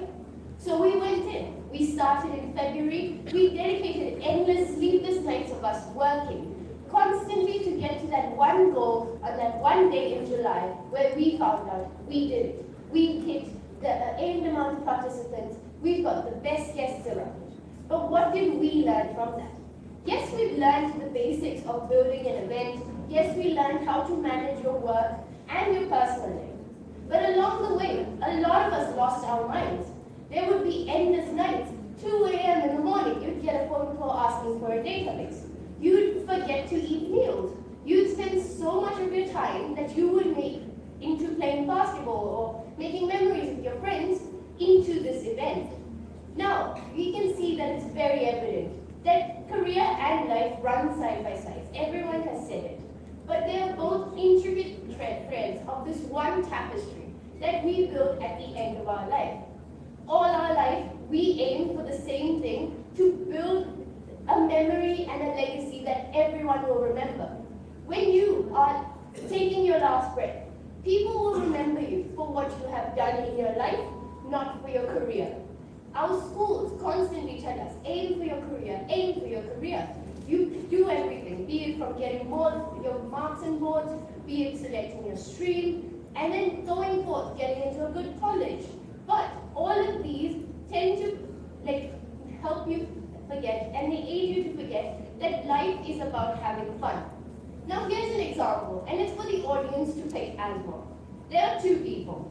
One's name is Kenny, and the other guy is Benjamin. Kenny is a JEE aspirant. He wants to get into IIT Delhi, and he has done nothing but work towards it. Every week he attends his coaching classes. He spends endless amounts of time working toward one goal of getting into his dream university. Whereas Benjamin, he spends his time playing video games. He listens to music whenever he wants. He likes to play football or go do judo whenever he wants. He'll call his friends and ask, you want to watch a movie today? Though he has a physics paper the next day. Who would you want to become? Kenny or Benjamin? Who would you say? Kenny. Do you know what Kenny's aspiration in life to be is? He wants to be an engineer. So does Benjamin. But what are they doing? They're taking their own paths. Because Benjamin wants to create a legacy. Kenny wants to work. We noticed that every single speaker before me has mentioned that there are pros and there are cons to career and life. But I, for one, say that I want to prioritize life. Yes, I have a set career. Yes, I have a goal that I want to reach at a certain age. Yes, I want to follow a certain path. But what I would rather prefer is being known for the silly things that I did with my friends, the jokes that I cracked with my family, not for, oh, she earned this much in that company, or she got this degree, but then she went into another career path. Now, we realize in a lot of quotes, life is given way more emphasis, and we understand why when we prioritize them. So to wind off, I would like to present two quotes to you that emphasize life's true beauty. Now, in the song Imagine by John Lennon, he says, imagine all the people living for today, which is our main aim for today. And as Robert Frost has said in his works, if he had to sum up life in 3 words, it goes on. Thank you. Children, just have patience. We have one more participant. The next participant is Akshi Gupta, 27E, Red Roses School.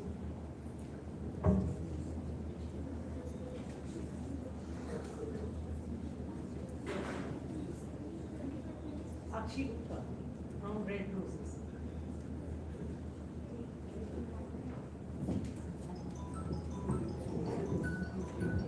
Good morning, esteemed organizers, luminaries from education, honorable judges, and my dear friends. Don't confuse with having a career with having a life. My role of friends aptly justifies in today's topic, life versus career. In the fast-paced world we live in, our careers have become a central part of our identity. We invest countless hours and our dedicated energy for building a successful career, often with the hope for securing a brighter future for ourselves and our loved ones. However, when we climb the ladder of success, we realize that the pursuit of fulfilling life goes hand in hand with our professional aspirations. A recent newspaper report published an alarming increase in suicide cases among youngsters. It is essential that we take a closer look at the root causes behind this distressing trend. A significant portion of these cases is linked to the overwhelming stress and pressure that people experience in their careers. A somber fact that many individuals, particularly in highly competitive fields, find themselves trapped in a relentless cycle of work-related strain and anxiety. They feel compelled to meet the unrealistic expectations, feel job security, and grapple with the ever-increasing demands for their careers. Let's dive into some specific data to comprehend the gravity of this issue. According to the report conducted by National Institute of Mental Health, the number of suicide cases in the last 5 years has seen a disturbing increase by 35%. These are not mere statistics. They represent lost lives, shattered dreams, and torn families apart. By considering the importance of career, it's undeniable fact that a successful career can bring about opportunities, financial security, and sense of accomplishment. Behind every tragic story, there's a person who feels overwhelmed, trapped, isolated. These individuals often battle in silence, unable to seek for help or share their thoughts due to the stigma associated with the mental health issues in the workplace. However, career is one aspect of our life that can make a difference in an individual. But considering the fact, if we choose our career as our passion, that it can give us immense pleasure and contentment. Another aspect is how we strike the balance between life and career. It's a quotient that requires introspection and careful planning. We all must prioritize our values, set boundaries, and create a harmonious blend between the two. Let's track our career goals with the cherish of the richness of life. So, my dear friends, let's not choose between life and career. Let's choose both. Because in the end, it's not about having it all, but appreciating and savoring every moment of our journey. A journey that beautifully intertwines our career aspirations with the essence of life itself. Thank you. I'm sure you all want to stretch your arms and feet right now. So, it's break time. I request everyone to move to the portico outside for a short break of 15 minutes. You remain seated, let the participants please. You remain seated, class 9th and 7th also. Please keep and please, duty students, please take charge. Anika, take them outside.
Yes, how was it, Dad? Dad?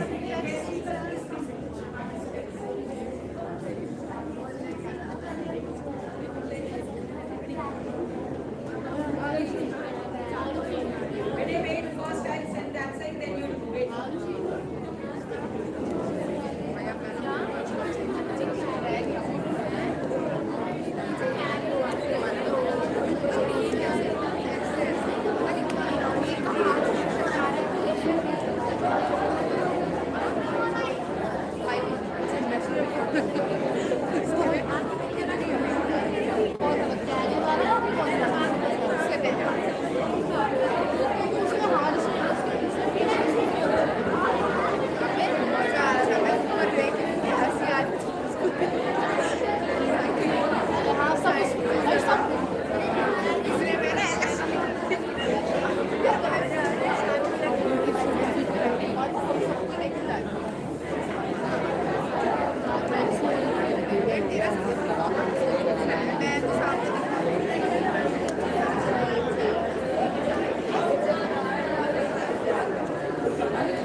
आप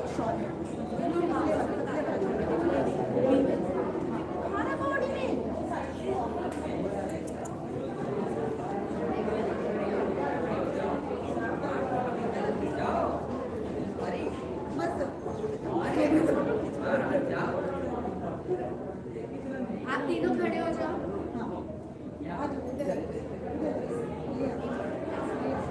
sir आप भी आ जाइए। चारों को भेज दो। चारों को भेज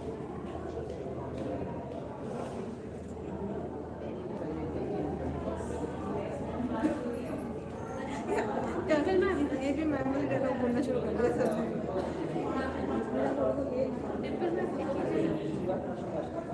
यहाँ डायरी है वो ना जब रिफ्लेक्टिव सरफेस होता है ना आपका ब्राइटनेस वैसे अच्छी पीछे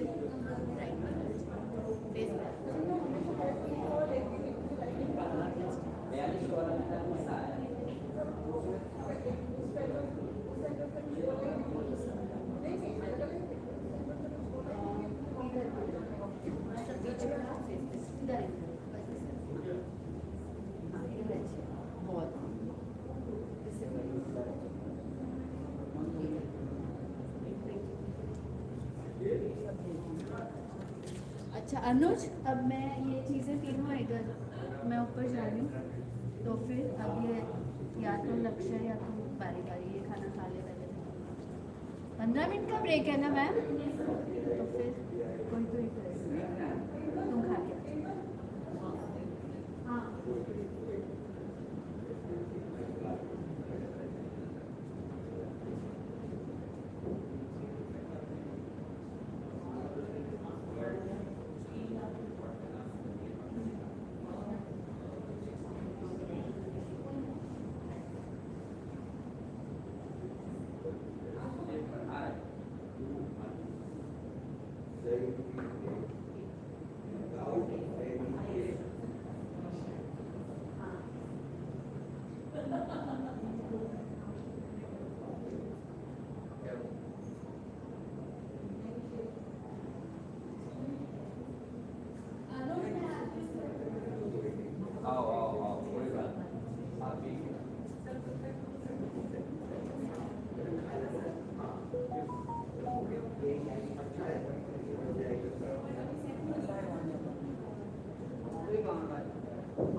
जाओ ना। नहीं नहीं सर, मैं तो ये बच्चे को देख रही हूँ, बच्चे गाने के बाद से बच्चे छोटे को आ रहे हैं ना, जाओ ना। ये बैठे ना बच्चे, ये बच्चे बैठे हैं ना आपके सामने। ये जो हाँ, आपसे बड़ा बच्चा हो सकता है। ये जो बच्चे जो यूनिफॉर्म में नहीं है, ये भी नहीं है। वैसे मैं पहन जाता हूँ कभी कभी, जाता है ब्लू है पूरा नीचे का भी सेगमेंट। अभी तक बहुत है, लेकिन दो सेकंड 2 5 हाँ जी प्राइस बड़ी लगा सर ये जो प्राइस चले हैं, ये जो अनाउंसमेंट प्रिंसिपल मैम के लोग हैं वही अनाउंस करें। हाँ वही करें, जो भी करें, हमने मार्क रखवा दिया, जिसको मर्जी करें, कोई नहीं लेता है। हाँ क्या है हाँ देखो हो गया ना, सब आए ना, लेकिन मैं स्तुति और लोग ले लो, कुछ मिल रहा है। हाँ देखो स्तुति और वो कहाँ है, जल्दी से और तुम लोग अपना फटाफट जल्दी कम इनसाइड जॉइन अस।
ये काम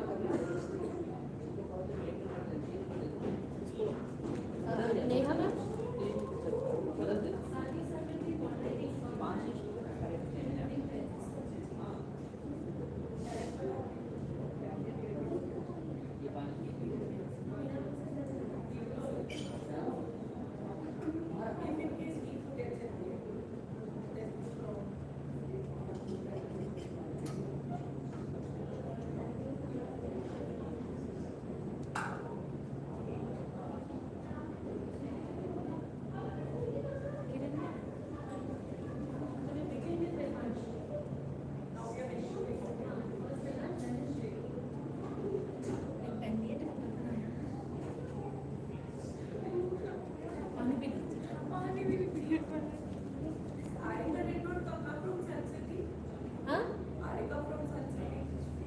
No, she will come later. Abhi.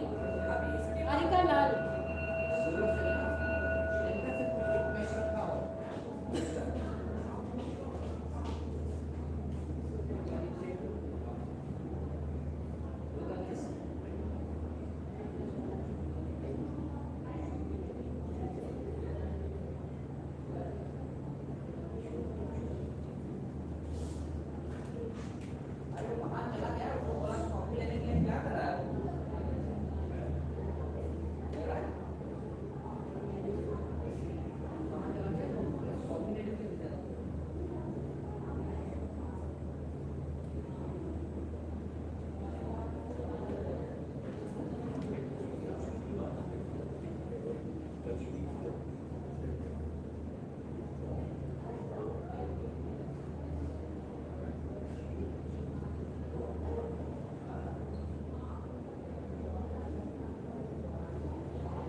अब आएगी तुम्हारी बारी है ना बस जल्दी आ जाओ इसके बाद you are the second speaker after this break call Vedansh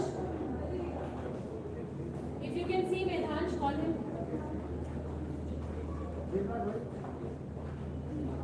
एक लिफ्ट लेता है कांड चाहिए नहीं पड़ेगा अरे कांड कोई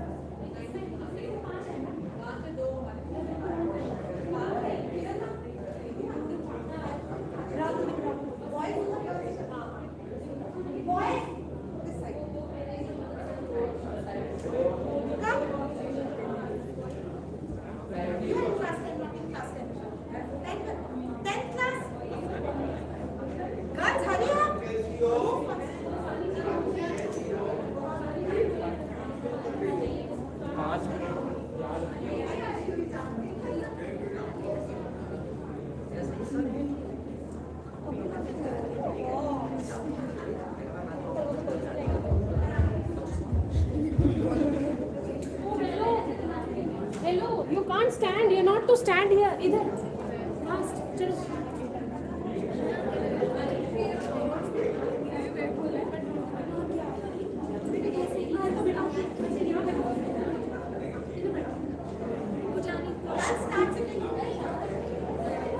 चलो 1 2 3 4 ठीक है बस हाँ यहाँ से and 5 one more come 5 you will sit in this line of 5 quick girls sit down make your position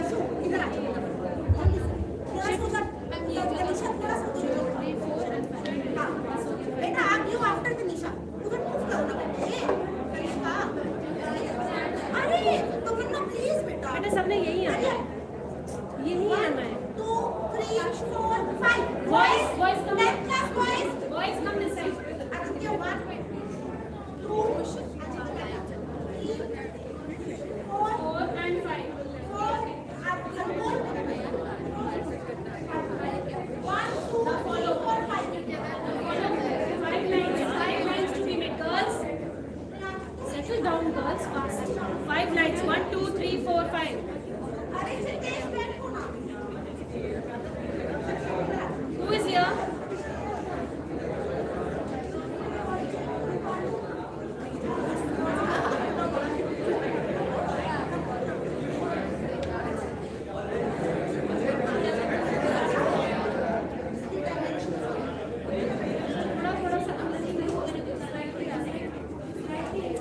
दिया पिछारी था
एंगल ही तो बना रही हूँ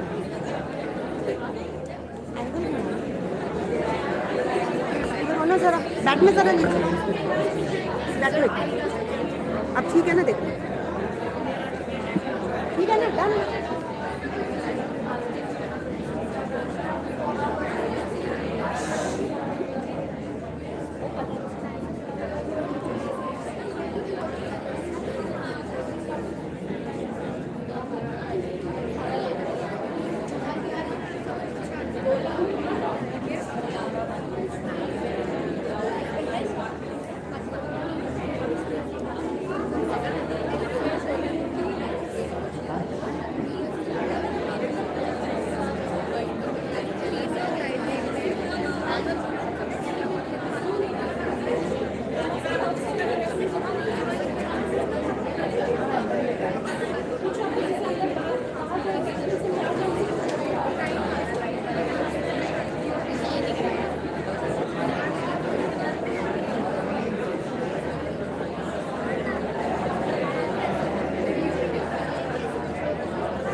एक घंटा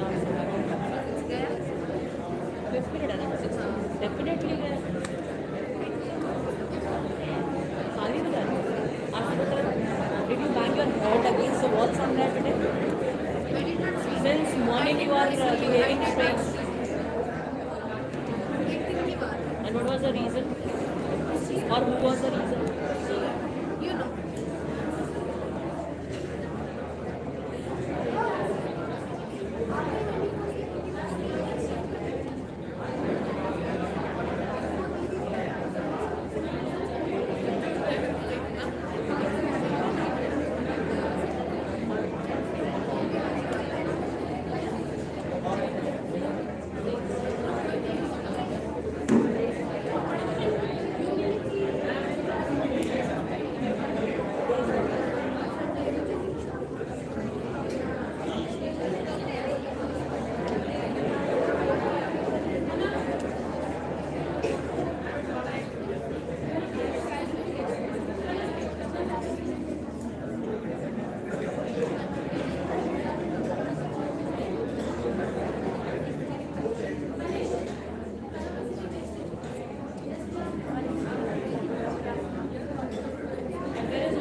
यहाँ तुम ही बैठे हुए थे, अभी बैठे हो, पहले बैठे थे।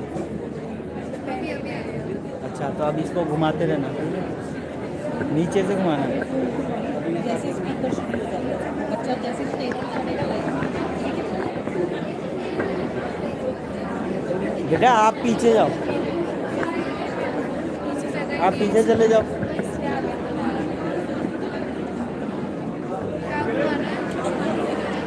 ये नहीं ना, और ये बाकियों को बात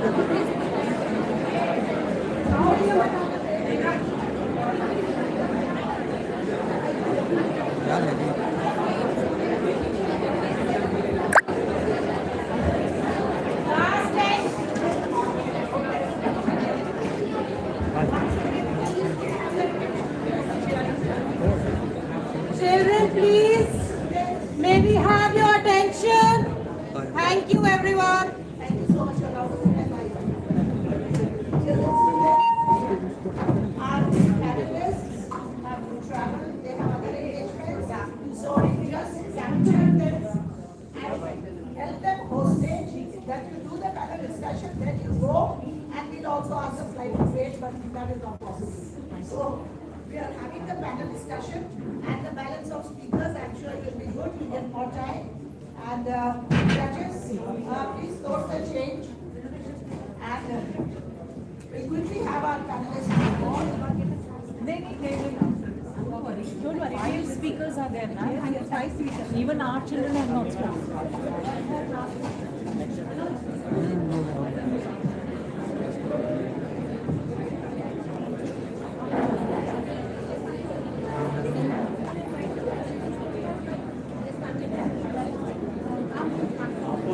पे बैठते हैं, एक्स्ट्रा से निकल भी जाएंगे तो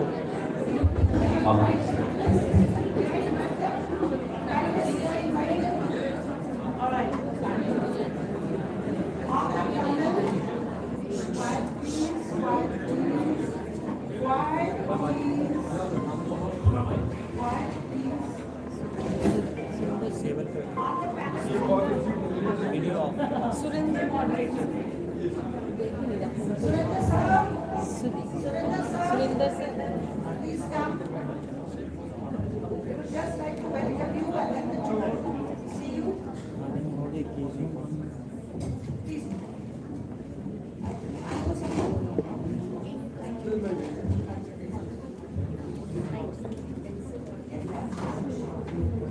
Right.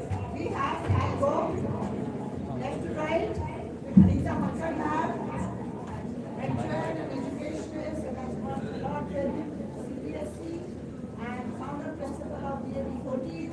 Now she has stepped up into HDFC.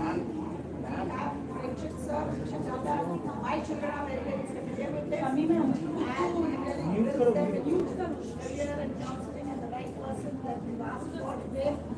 And another lady, Ritu Bedi ma'am, okay. Yes. Yes.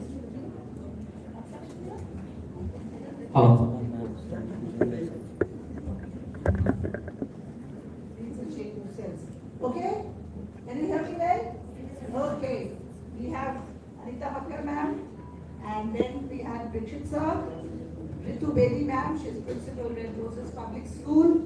She was earlier in Delhi and now again she's also the founder principal. So we have really erudite and learned people and all of them are resource persons for CBSE. And resource persons means those who train the teachers. That is what they do all kinds of workshops. And Aparna Hari ma'am from DAV 14 and then Surinder Palsa from DPS Sushant Loop. Yes, you can have a good look. The photographers are obstructing. So sweet. All of them will be discussing about your education and how to go about it and the path forward.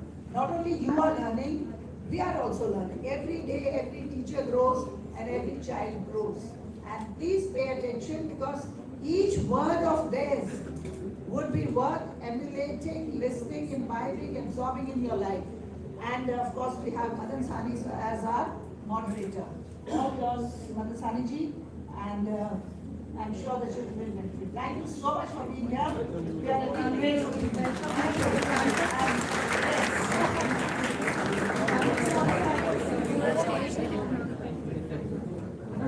all the people that should have the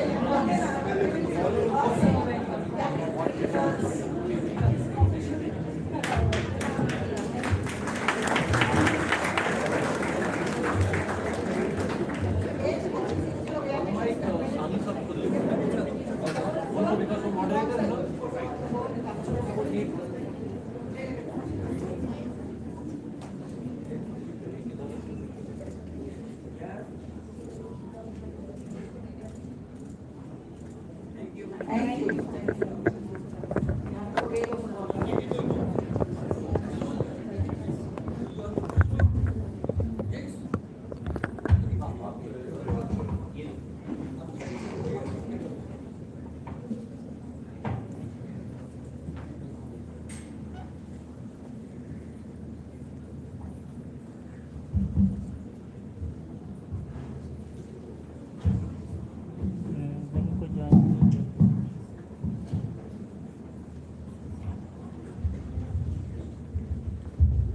Should we start? So I welcome all the panelists to the stage. And dear kids, today we are discussing about your problems.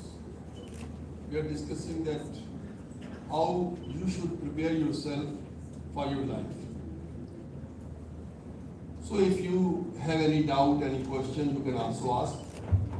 Along with audience, everybody is allowed to ask questions, but yes, first raise the hand so that you should be able to find out who is asking a question. And I think we are here for up to 12, about 40 minutes. So that is the time limit. Within this time limit, we have to cover the whole things, that is to discuss with you, to guide you, and yes, to get your problems so that we may also prepare ourselves that how we can solve your problems. That's very important. Most of the time, students are having different problems and they are not discussing with the teacher, so teacher is not aware about the problem of the child. So now you have the freedom, you can ask questions. So actually we are discussing today the topic career versus life. I think everybody will agree that career is very important, but not more important than life. If life is there, career will be there. But if life is not there, then what for career will be? And it will not be there. So we are to live a very happy life. And for that achievement, for getting that happiness, we have to choose a proper profession or career. We go for a particular career. So we are choosing career to be happy in our life, to be able to fulfill our needs, to be able to face the challenges of life. That is required. So first thing is that in the present scenario, what are the pressures on the child because of which some mishaps are there? So what's the pressure on the child and why this pressure is? So I think to start with, Riksha sir is with us and is counselor, career counselor, and he will be able to elaborate on this, that why there is, if pressure is there, first thing you should accept that pressure is there. If pressure is there, then why is it? So sir. Thank you so much.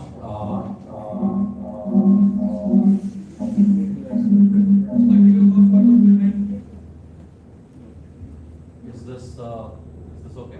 Yeah. Well, I have my fellow panelists. They'll be talking a lot about this. But just to No, we can hear. just to make it very simple. I'm sorry, I'm just playing the devil's advocate. Stress is a never-ending thing, whether in school life or in college life. And you ask all of them are professionals. Do we have stress? Absolutely, because there are so many challenges in life. Let's make it very simple, quickly, because we're short of time and a lot of other panelists also have to speak. Very basic understanding. We are school, we come, we enjoy, we study. And we do a lot of things, we do bonding and everything. 10th, you're asked to choose your subjects. 11th, 12th, you do specialized subjects. Post 12th, a question is asked to you, what would you like to study further? You go to college, you study there. And then post college, maybe it can be post graduation or you could kind of work. Very simple. Now, when you go to, so from 10th, do you have to perform well? Yes. In 12th, are you supposed to perform well? Absolutely, because then only you'll go to good colleges. When you go to college, will everyone get a great placement? No, only the top performers will get. Then you go to work. At workplace, who will be promoted? Everyone will be promoted? No, only certain people will be promoted. So you mean to say race is ending? No. Then you will get married or you will have life, and then there is further on in life, everywhere when you become managers, vice presidents, presidents, heads of, you think when you become a school head, you think pressure is over? At every stage of life, I'm sorry, pressure and stress will be there. But the important part is, if you do something like Ms. Makar or other panelists, she's chosen a profession that she loves. She's comfortable. If that's the calling, then pressure and stress will be manageable because you love doing what you're doing. Okay? Right? I'll get in other speakers to come in, please. Okay, but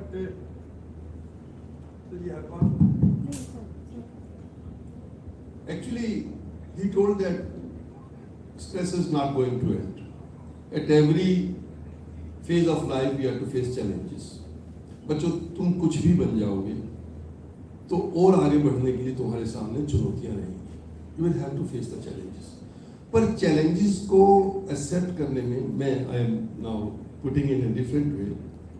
हम अगर stress लेते हैं, तो वो manageable होना चाहिए. It's my assumption. कि we should take stress which is manageable. If we cannot manage the stress, then we should rather change the choice.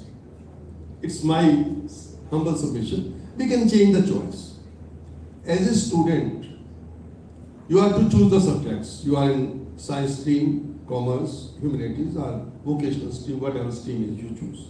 You choose it because you prefer it. And you prefer it because you have some inclination towards it, or some hobby, or some interest, or whatever thing, capability, yes, you will have, and you choose the career. This is also initially start of career. When you are choosing a stream, you are going for a particular career.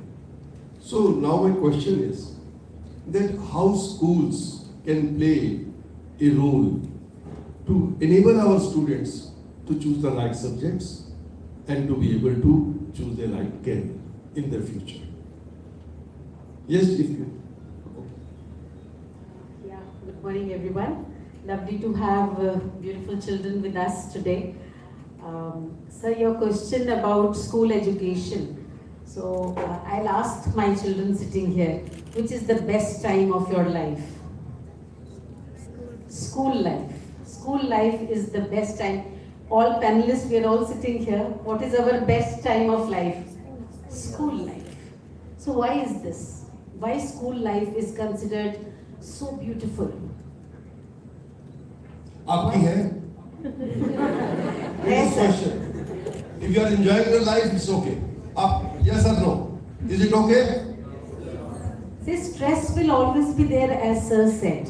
But school is a huge play field for all of you, for all of us.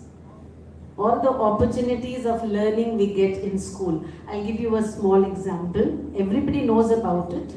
मिट्टी.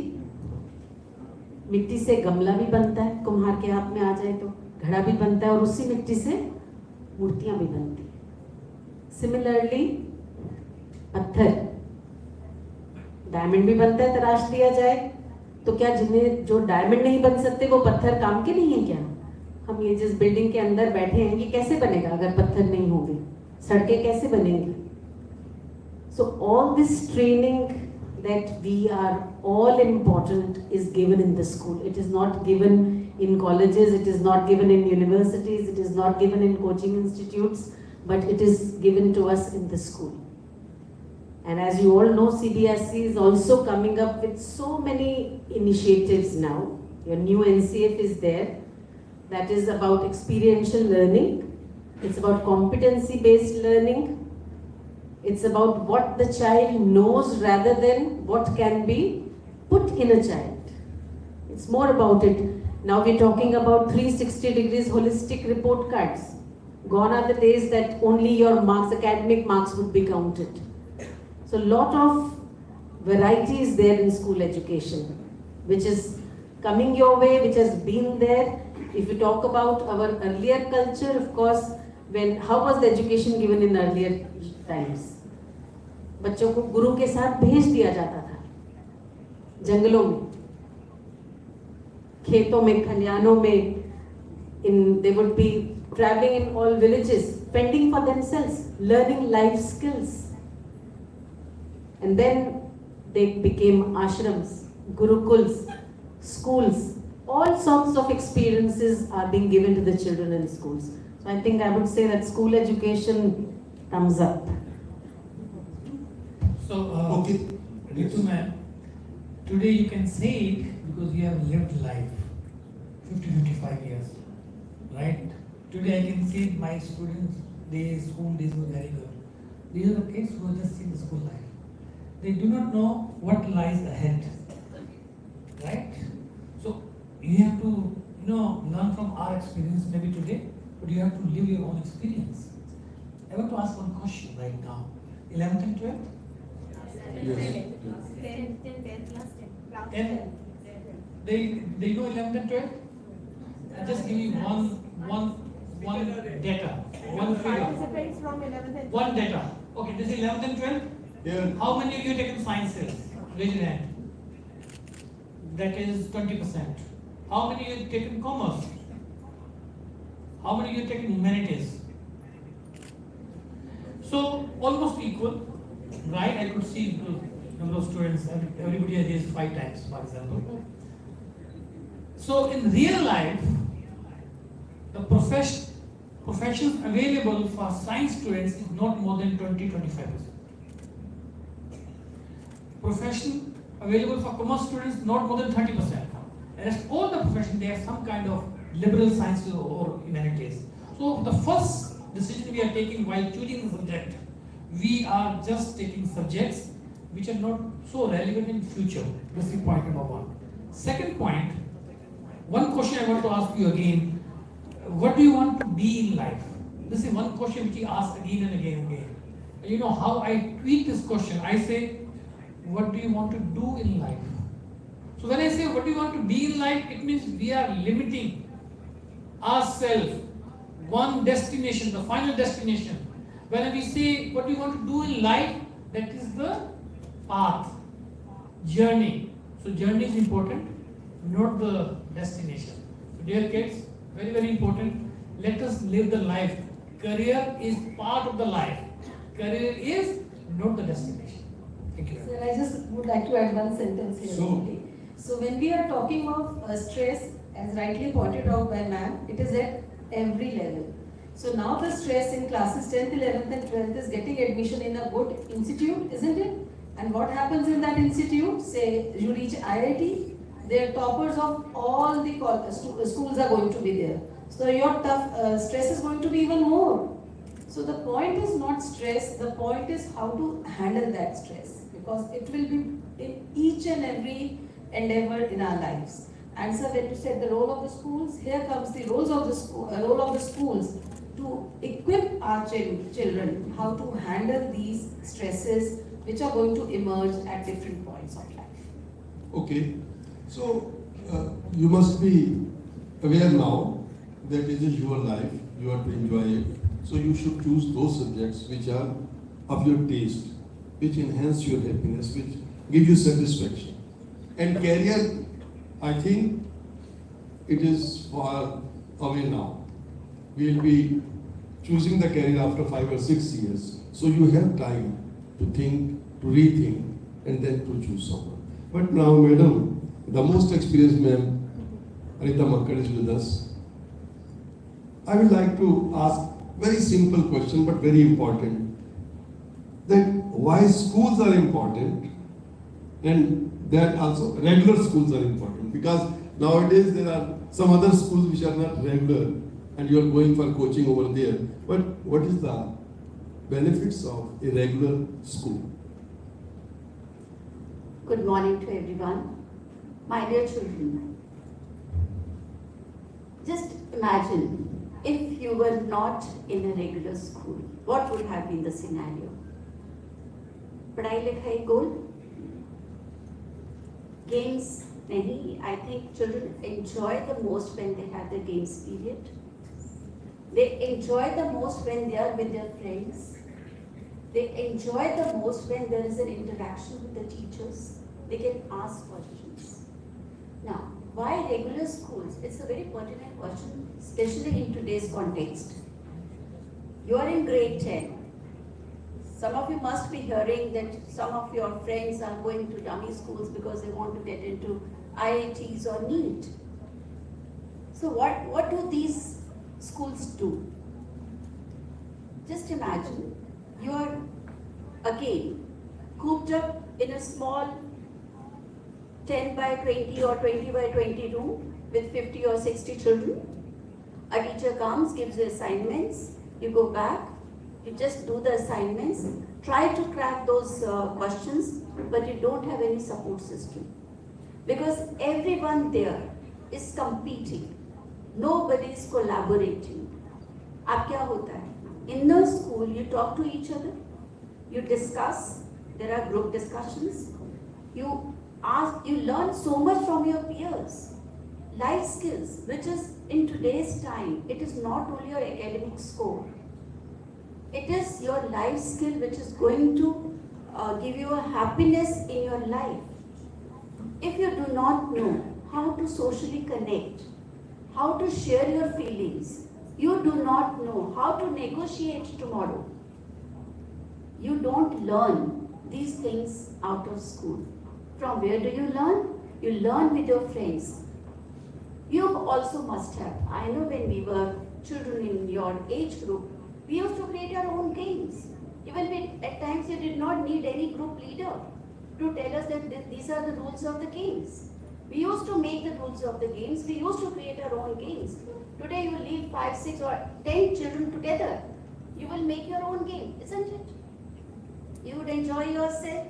So what gives you that edge? That is the creativity. And today, in future, the time is of innovation and creation.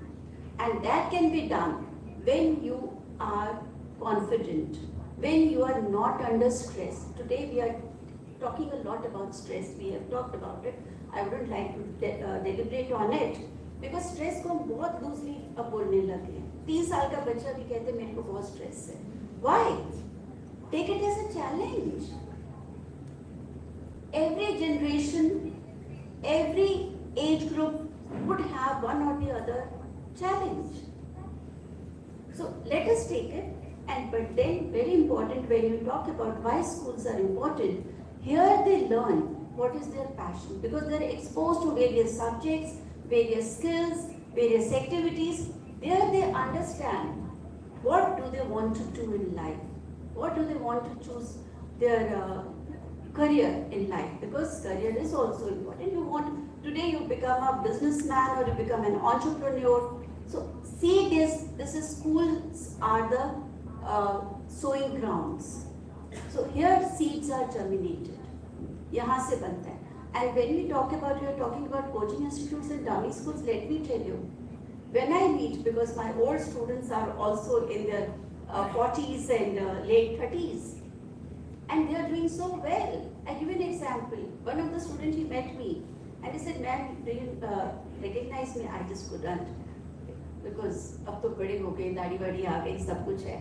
So he said, ma'am, I used to be the naughtiest child and I used to speak a lot in my classes. Now I have made speaking as my career. So here in the school, you try to find out what do you want to do. Not only necessary that those who score 100% or 90% or 99%, they are only successful. No. Some of the best entrepreneurs are not the top scorers. They are the middle scorers because they were also involved in other activities. They were playing also, they were creating also. So that's why enjoy your life, and enjoy is not only playing and having a party and a fun. Enjoy your subjects. Enjoy creating, coming up with new ideas. That is the purpose of school life, because this is the foundation of your life. These years are the foundation years. Thank you, ma'am.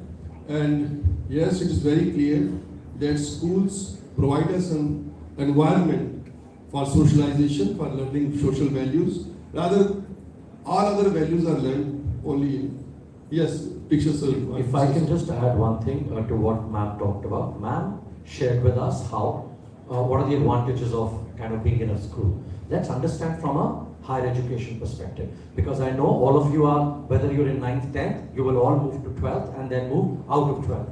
Now when you move out of 12th, how do the universities select you? Gone are the days, if this session was happening in early 1990s or 2000, there were only two ways for the selection to happen in Indian universities. I'm not even talking about education institutions abroad. In India, there were only two ways. One was 12th class marks, so your 12th class marks could get you to college, or there were entrance exams. Now there is a third process. Third process is called holistic profile evaluation. Now what do the universities ask for? Number one, your academics, all 4 years, number one. Number two, what about your hobbies and interests? Have you done any internships, any leadership inside, outside school? What about community social responsibility? Have you done community work? No sir, I didn't do any community work. Okay, what about art, music, debate, declamation contest, poetry recitation, musical instruments, vocals? No sir. What about picnics, camps, reading, hobbies? No sir, I don't have any hobby because I was in a coaching institute preparing for 2 years. Next. Okay, once we're done with this, aptitude test, then interview. Interview will be all about you, yourself, insightful questions, communication skills. You tell me if you're not in a regular school, who will give you a letter of recommendation? All teachers, they're supposed to give you a letter of recommendation. Then you write your essay, statement of purpose, why am I here, where am I? Then you produce your CV, your resume, and then all your extracurricular, co-curricular activities. Excuse me, that's where our country is moving. There are about 40 universities in India which simply select you on the lines of American universities. So those 40 will be out.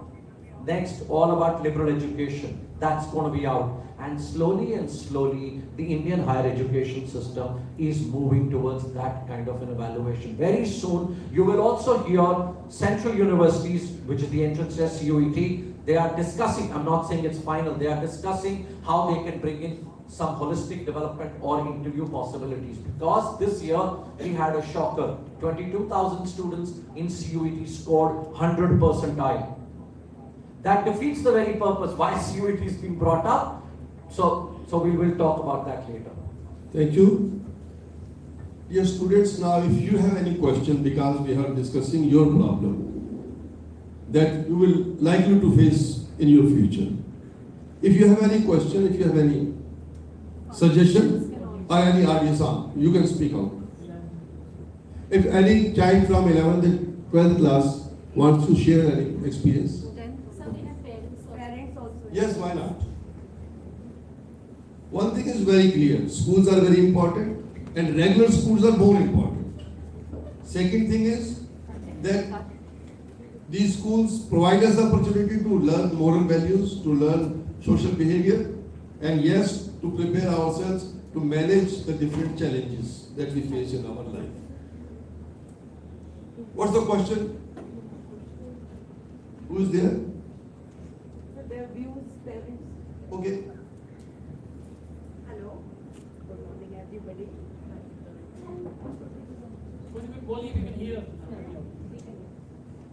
जैसा कि अभी आप सबने बताया कि really में बच्चों school regular school बहुत ज़रूरी है. मैं इस चीज़ की मतलब आपको एक तरह से ये कह सकती हूँ कि मेरी बेटी जो 10th क्लास में थी, ठीक है ना, she was in Bluebell school that time, ठीक है.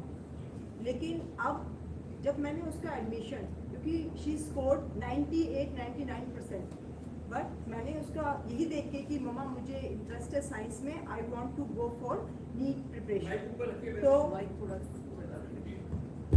ओके, तो बेटा मैंने उनको क्या किया कि ठीक है बेटा आप क्या चाहते हो, तो बेटी ने ही मुझे सजेस्ट किया कि मम्मा ऐसे ऐसे बच्चे ना इंस्टीट्यूट में चाहते हैं, तो मैं वहाँ ही जाना चाहती हूँ।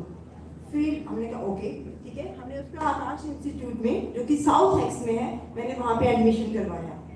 देन अकॉर्डिंग टू पेरेंट्स, हमने जैसे बात की पेरेंट्स से भी, तो उन्होंने हमें सजेस्ट किया कि नहीं आप ना रेगुलर स्कूल में मत भेजिए बच्चे को, rather than it you should send her at dummy schools जो कि दिल्ली में है, उसका आपको प्रेफरेंस मिलेगा। तो वी एक्सेप्टेड कि यस इतना टाइम स्कूल में बच्चा 3 से 4 जाएगा तो क्या पढ़ेगा आने के बाद, फिर वो मतलब टायर्ड फील करते हैं, यही होता है ना। तो यही हमने भी सोचा बच्चों, हमने उसको डमी स्कूल में भी करवा दिया। बट जो बच्चा 99% मार्क्स लेके आती थी बच्ची, उसका ग्राफ एकदम 11th क्लास में बिल्कुल डाउन चला गया। मैं ये नहीं कहूंगी कि क्या हुआ, बट कुछ तो हुआ था कि जो एकदम बच्ची मेरी नीचे चली गई। बाद में जब हमने उससे बात की तो उसने यही बताया कि मम्मी देयर वाज, आप 60 बच्चे हैं वहां पर, हमारे फ्रेंड्स जो पहला ग्रुप था वो सब हट गया, हमें एक नया ग्रुप मिला, नए ग्रुप में भी बिल्कुल अलग अलग बच्चे, ठीक है। तो उनका जो सोशल टचअप था स्कूल से वो सब तो छूट गया, नए बच्चे आए, वहाँ पे कोई इंट्रोडक्शन नहीं होता, वहाँ पे कोई आपके साथ कोई पार्टी नहीं होती कि बच्चों को गेट टुगेदर करवाया जाए, कि बच्चों को आपस में तो मिलवा, वहाँ पे कोई भी बच्चा कैसे भी बैठ के पीछे बैठा हुआ है बच्चा, उनके पास फोन है, वो फोन लेके यूज कर रहे हैं, क्लास में टीचर है, एक टीचर है एंड 60-70 बच्चे बैठे हुए हैं। थोड़ा सा ब्रीफ हो जाए। हाँ जी, आपकी हेल्प इतना टाइम इन्होंने भी नहीं लिया। आपकी हेल्प करता हूँ। एक ना एजुकेशन में वर्ड है पेडागोजी। यस। तो हम उस पेडागोजी को कन्वर्ट कर देते हैं वर्ड को, एक है पीरागोजी, पीर एजुकेशन। सो पीरागोजी ज्यादा इंपॉर्टेंट है, पेडागोजी लेस इंपॉर्टेंट है, पॉइंट नंबर 1। सेकंड, दूसरे जो स्ट्रेस की बात कर रहे हैं, अनिता मैम ने बड़ा अच्छा वर्ड दिया, स्ट्रेस नहीं है, उनको चैलेंज बोलते हैं। तो बच्चे को चैलेंज सारी उम्र देखिए सर, फेस तो करनी पड़ती है चैलेंजेस। Thank you ma'am. देखिए आपने क्या डिसीजन लिया, ट्वेल्थ के बाद क्या हुआ? Very good. इसके बाद मैं बेटा यही बताना चाहती हूँ कि please don't go for final. मैंने बेटा इसको 11th क्लास में जब उससे डिस्कस किया तो मुझे पता चला कि कोई वहाँ पे केयर नहीं करता, आपके टेस्ट कंडक्ट होते हैं बट कोई रिजल्ट उसका डिस्कस नहीं होता, नो वन नोस, ठीक है ना। तो मैंने क्या किया, उस बच्चे को वहाँ से क्विट करवा निकाल लिया मैंने कि भाई मुझे नहीं आगे बच्चे को करवाना। एंड उसके बाद मैंने उसका रेगुलर स्कूल 12th क्लास में ब्लू बेल्स में ही दोबारा एडमिशन करवाया। अब मेरी जो बच्ची बिल्कुल डाउन सी हो गई थी, she is participating in each and every activity and now her graph is at the top. अब वो अपनी क्लास में टॉप नंबर पे आ गई। देखिए हम रियल लाइफ से कितने एक्सपीरियंसेस देख सकते हैं। This is one example. आप लोग जो सिर्फ किताबी कीड़ा बन के जिंदगी को समझते हैं कि बहुत अच्छे बन जाएंगे, मुझे लगता है वो शायद गलती कर रहे हैं। आप किताबें खूब पढ़िए, लेकिन बच्चों आपस में दोस्ती बनाना, खेलना, नई नई बातें सोचना, क्रिएटिव थिंकिंग से कहते हैं, क्रिटिकल थिंकिंग, गलत क्या है ठीक क्या है इसके बारे में सोचना, और सबसे बड़ी बात पेरेंट्स के साथ और टीचर के साथ शेयर करना। हम कभी कभी शेयर नहीं करते, पता नहीं क्या इनहिबिशंस हैं, हम अपने तक सीमित करते हैं। If you discuss it with your parents, if you discuss it with your teachers, you will get proper guidance. And yes, schools again is a place where you can guidance from 45 to 50 teachers. किसी से आपकी दोस्ती है, किसी से आपका प्यार है, किसी की आप इज्जत करते हैं, वो भी आपको उसी तरह से ठीक गाइड करेंगे। So schools are very important. And if there is any question.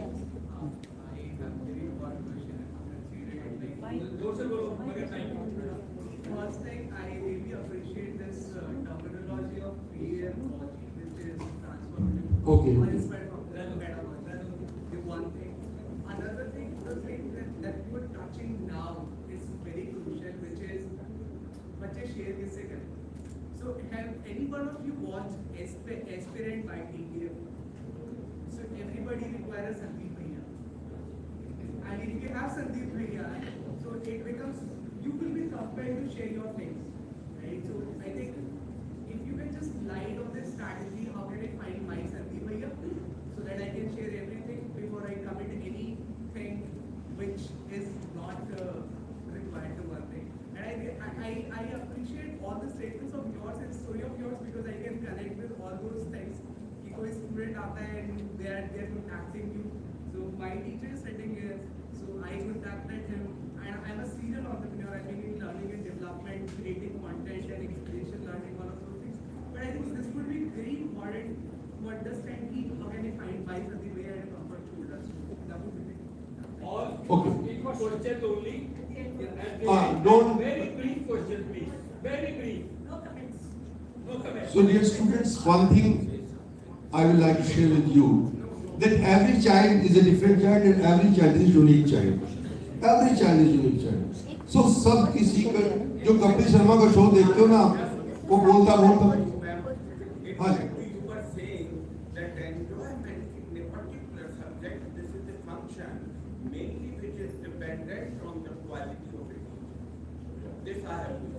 And then number two, you were saying something about 100% examination and this out, but remember the seats for scheduled caste and other castes remain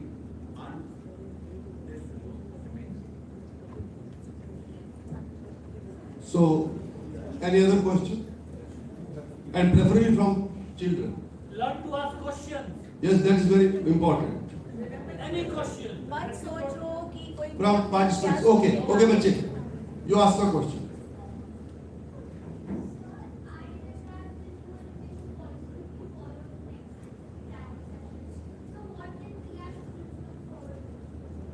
Actually, it is being implemented.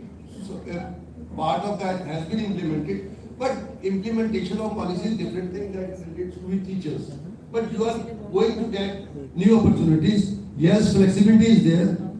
If you score less marks in one examination. So my question would be, you are in 10th, so it's not going to change in the next year. So you would follow the same system. The examination system. And a central policy has to be supplemented by states implementing it. Karnataka brought it last year, but they have removed it this year, okay? Because of the government shift. So 24 elections will come in and then the central government will implement, but we don't know when it's going to be implemented, okay? So you don't have to worry about any big change coming in your way, okay? Just in a year or 2 years. Okay. That is the Any other question? बच्चों तुम्हारे लिए किया है सब कुछ, पूछ लो कुछ.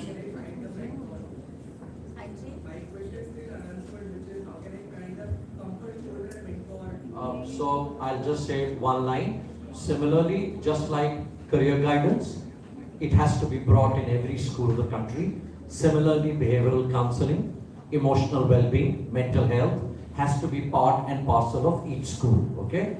So that's one option. So therefore, it should be a very safe environment created for a student. Number one, confidentiality. There is no judgment. There is no biases. So the student can feel comfortable going to someone. That's one possibility. Second, as we pointed out, you also pointed out, you can reach out to your teachers. But the most important piece, even if the schools create this infrastructure, students have to bond with their parents. If that bond is gone, so then that means you can't. If you can't find, if not a friend, at least a friendly conversation. That's one. Second, this can be an older sibling. This can be a younger sibling that you can talk to. This can be your best friend. This could be anyone, a relative. But I'm not advocating go out immediately. I am saying there are safe places inside that could be a lot of help to you. And then Ms. Makar will add. Just to add on to this question was how to find my Sandeep Bhaiya. In case you don't have somebody very close in the family, every school has a counselor. So counselor is not a taboo anymore. पहले होता था कि ओहो ये बच्चा counselor के पास जा रहा है. Find a teacher in your school who can. Every teacher is a counselor here. Every teacher is a counselor, and then also there are counselors in a school, and they are your confidants. Express your fears, express your anxieties. Don't bottle them up. That is my advice to everyone, and find out in whom you can trust. कौन ऐसा है जिसको आप अपने मन की बात कह सकते हो? आपकी मम्मी है, पापा हैं, कजन है, सिबलिंग है? नहीं, घर पे आजकल न्यूक्लियर फैमिलीज हैं, तो अगर नहीं है तो टीचर्स आपके हैं. So trust your teachers. They are your best well-wishers. That's what I wanted to add on to it. Another thing, children, before taking a decision, let us see what is the definition of success. Okay, we were discussing before this panel discussion that for young children of your age group, success these days is fast money, isn't it? A job where we can immediately earn money. We are not worried about the quality and the mental satisfaction we will get when we are working there. Going to what the parent here said, have we ever seen how many children they get into their dream colleges after attending the so-called coaching institutes? Just analyze the data, not even more than 10%. Not even 10%, less than 5%. If I can. I'll just give you a data. This year, there were 17.7 lakhs children who appeared for IIT JEE. And all those were going into coaching institutes. Out of 17.7 lakhs, there are only 1 lakh of seats in the entire country, including all the IITs, including private colleges. Now just think of it. 16.7 lakhs children, where are they? So that is not your guarantee. So please be rational, know yourself, know your potential, then accordingly choose your career. And out of this, if I can add, out of the seats that ma'am is talking about, we are only talking about 16,000 IIT seats all over the country. And if you remove all the other reservations, general category, only 7,400 seats entire country. And out of 7,400 all IIT seats, only 600 seats for computer science. Only 600 top seats out of IIT Advanced Computer Science. And that's why I was talking about that, as ma'am talked about a huge number, 17 lakh plus. Why are we getting into this career? Because we don't know what else to do with physics, chemistry, math. What are the other career opportunities within the science domain? Also, since we were talking about the importance of coaching institutes, let me tell you children that 52% of the IITians who got into IIT, 52% of them have not taken any formal coaching. It's 48%. Okay, this is something new. 52% have not taken any coaching. Yes. It's their self-study, it's what they've studied at their schools, and it's only 48% who have taken coaching. You can find this for yourselves. No, I have an example in my school itself. Yes.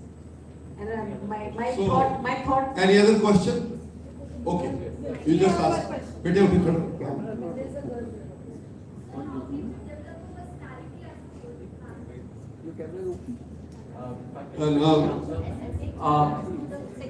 आपका question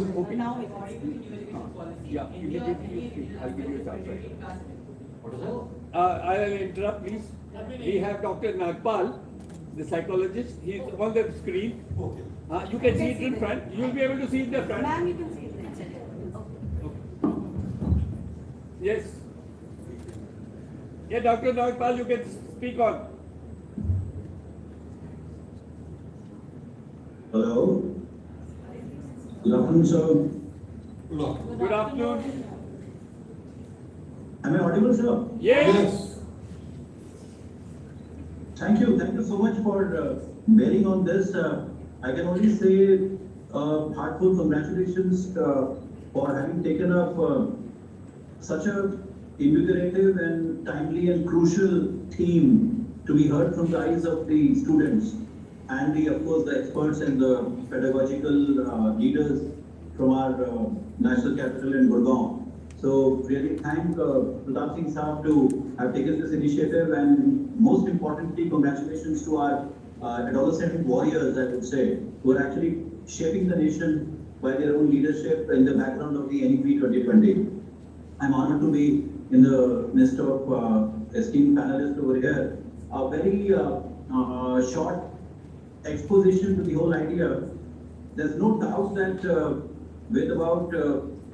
I'm talking only the adolescents who are vulnerable, and we keep hearing daily, and we've had the unfortunate news of the 26th case at Kota in 2023. The adolescents constitute, we all know, more than 30 crores of our population, 30 crores. Just keep it in mind, we really are competing with the entire American population when we talk of the adolescent population only in our country. Now that's a population after COVID, whatever the national and the global research has told us, we are heading for a mental health disaster more than a post-COVID one, right? Because about 15 to 20% of our adolescents from 10 to 19 years are now in need for being understood, apart from understanding the environment. They need to be understood, they need to be heard, they need to be seen from their verbal and non-verbal expressions. I've been able to hear a few lines of our students and the experts. I completely endorse. First of all, let's look at a three-tier system. We're not going into details of the data.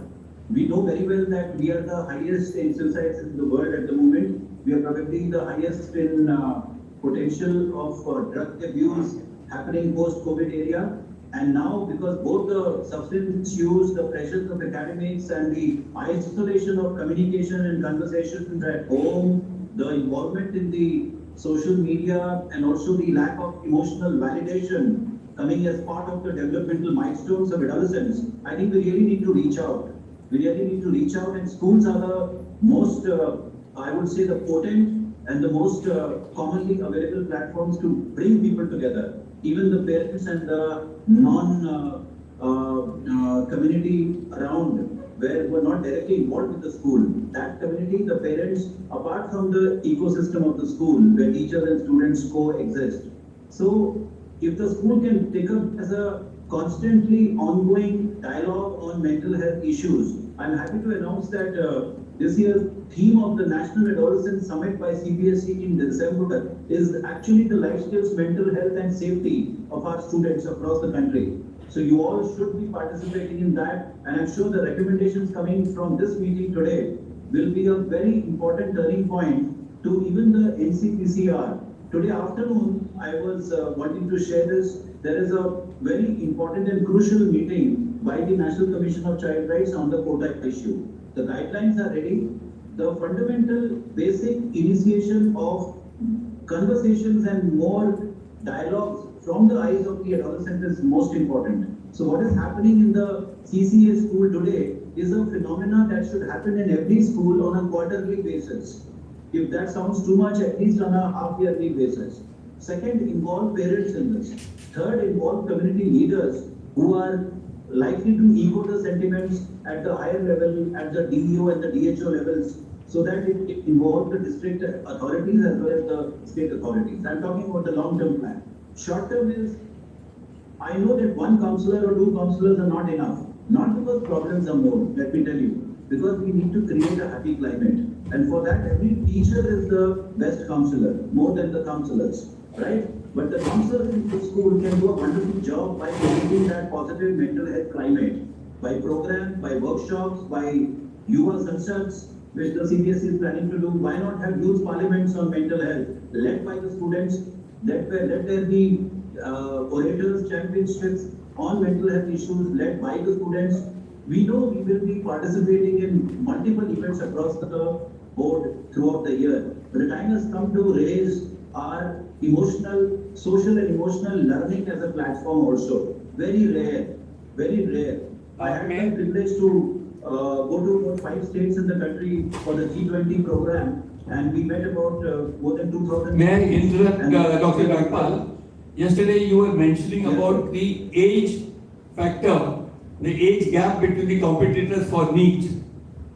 What you mentioned was that, could you clarify that please? Yeah, in fact, coming to that only, when we look at the vulnerable group now, apart from the climate build-up that the schools have to do on a more multidisciplinary and an intensive manner, the vulnerable group seems to be the highest 14 to 18 years, let me tell you that.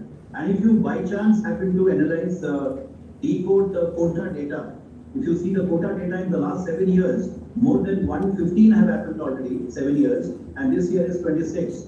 A large majority, have a look at it again, are even this year minor children. That means below 18 years. The kids who move on to college, actually the Bell's curve comes down over the years and 2022 is the least. So why is it that the 14 to 19 group is the most vulnerable? There are factors which define the family distancing and the expectations from the family when they move out to places like Kota. Secondly, there is a huge gap between the attempters at the Kota institutes. For example, the people who are writing the joint entrance and the NEET exams, the first attempters would be the ones who are already in school and they are actually moving to Kota, carrying on in the dummy schools wherever they come from. Now that is a group most vulnerable because they are torn apart between their schooling, the board exam and the coaching at Kota.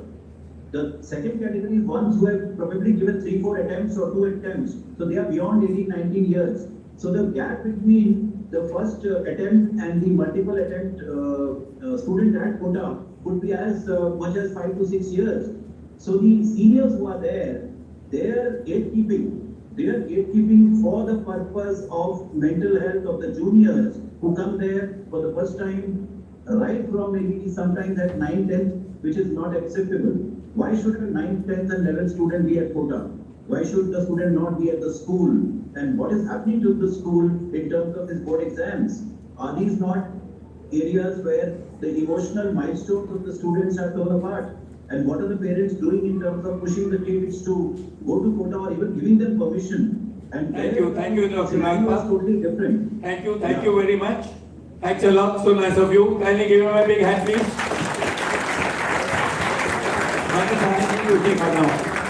You can stay online, Nagpal. Madhusani, all yours. So, thanks for the patient hearing and congratulations to all of you once again. Let me. Final comment before you leave, ma'am. Mr. Nagpal was there and he was telling you the facts that in such institutes. Madhusani, 2 people are leaving. Final comment from them before they leave. Dr. Nagpal, Kota is now everywhere, all around the country. Yes. It's not only in Rajasthan.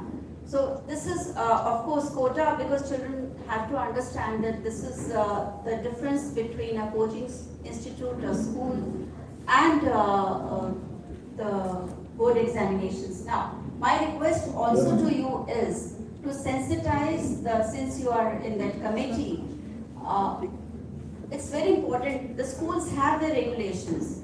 You have to set up a primary school, you have 100 regulations. But if you have to set up a coaching institute, there is not a single regulation. So those regulations, of course, everyone has to be self-regulated.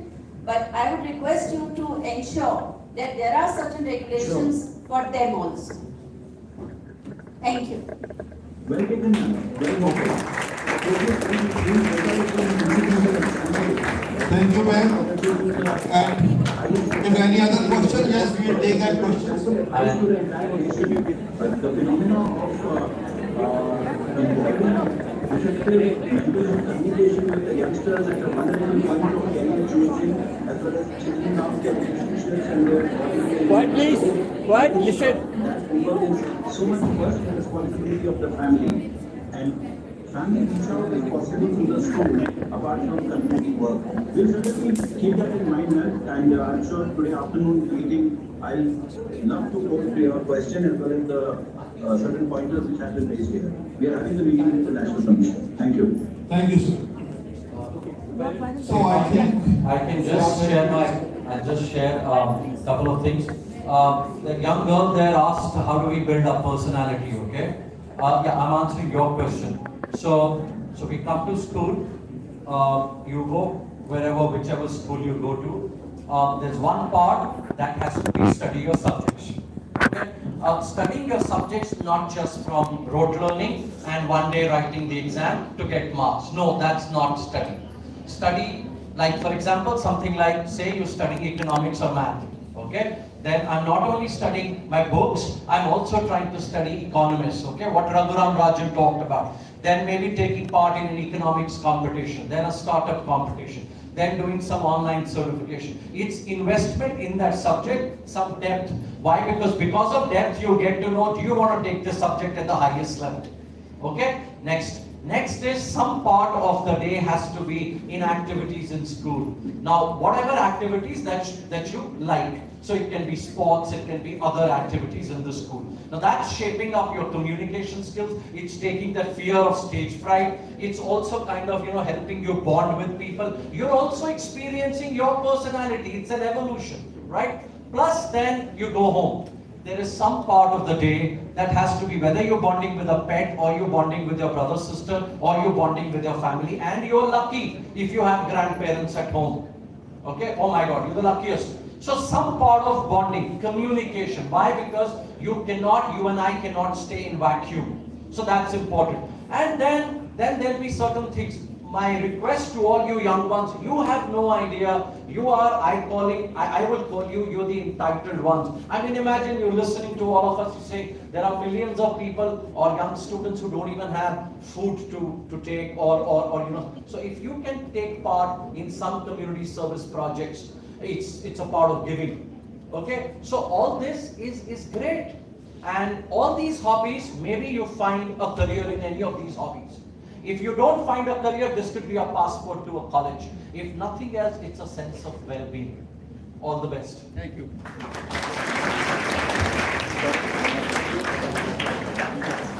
Still we can take one or two questions more from her.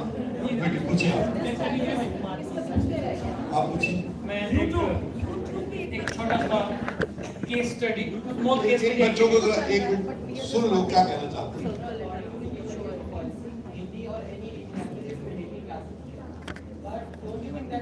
Have you read new education policy? Beta, don't bother about new education policy. Because if you know it, for us, only then we can discuss it. We will let you know. Don't worry about that. But I think class should be there for this child that he knows about community. This is yes. What's your question? Please listen.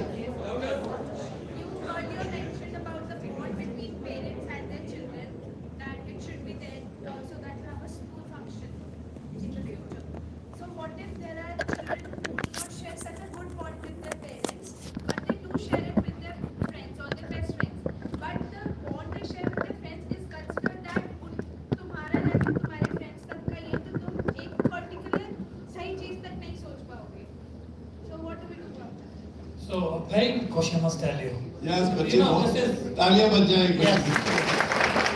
So this is, I think, the question goes to parents. You are underestimating our kids, right? Am I right? Yes. So I have one case study to share with you. I have a daughter. She is in university now. She just completed university and picked up a job. In India, any girl is born, right, middle class family, girl is going to be a doctor. And any son is born, he is going to be an engineer.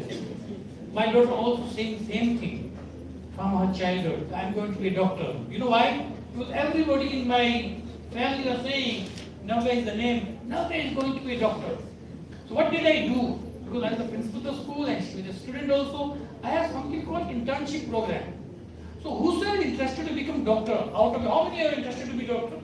1, 2, 3. I request Nirmal ma'am, send all these kids for some kind of internship to any hospital for 3 days to schedule the doctors.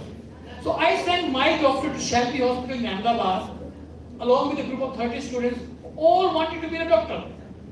After 3 days, when she came back, she said one thing. I don't want to be a doctor. And this was end of 10th class. And we had already filled the application to the school that my first priority is physics, chemistry and biology. And then, now she has chosen not to be a doctor. I said, what next? She said, I do not know. And let me tell you, I appreciate it. I said, it's okay to be confused. Let us take some time. You will decide. She took 6 months to decide. Oh, I am good at math, I am good at physics, chemistry I don't like, biology I don't want to study. Now what next? Let us start some kind of subject with these two and then we will decide. And I must tell you, she is very successful. Reason being, I did not force her to choose the subject which my wife liked or I liked or my mother-in-law liked. being doctor. Right? Therefore, openness. Speak to your parents are your friends, let me tell you. And they are the only friends. But these students don't accept them as friends. Any good well-wisher, any well-wisher in your family are your parents. I can see the expression on that girl's face. Maybe she doesn't have that connect better, but it is the point is there that your same age group will give you similar suggestions, but you have teachers, you have grown-up cousins. There are many people who are going to establish that connect with you. Feel comfortable to share with them. So it's always good to share rather than to keep it inside. Because more the number of people you will talk to, you are going to get more experience. Madam, he's asking.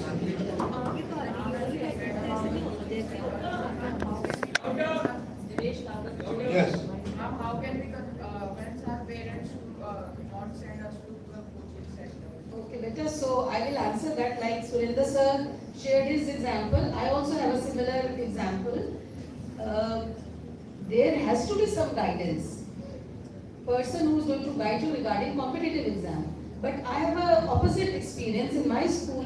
Many times parents come and say, ma'am, we do not want to leave the school.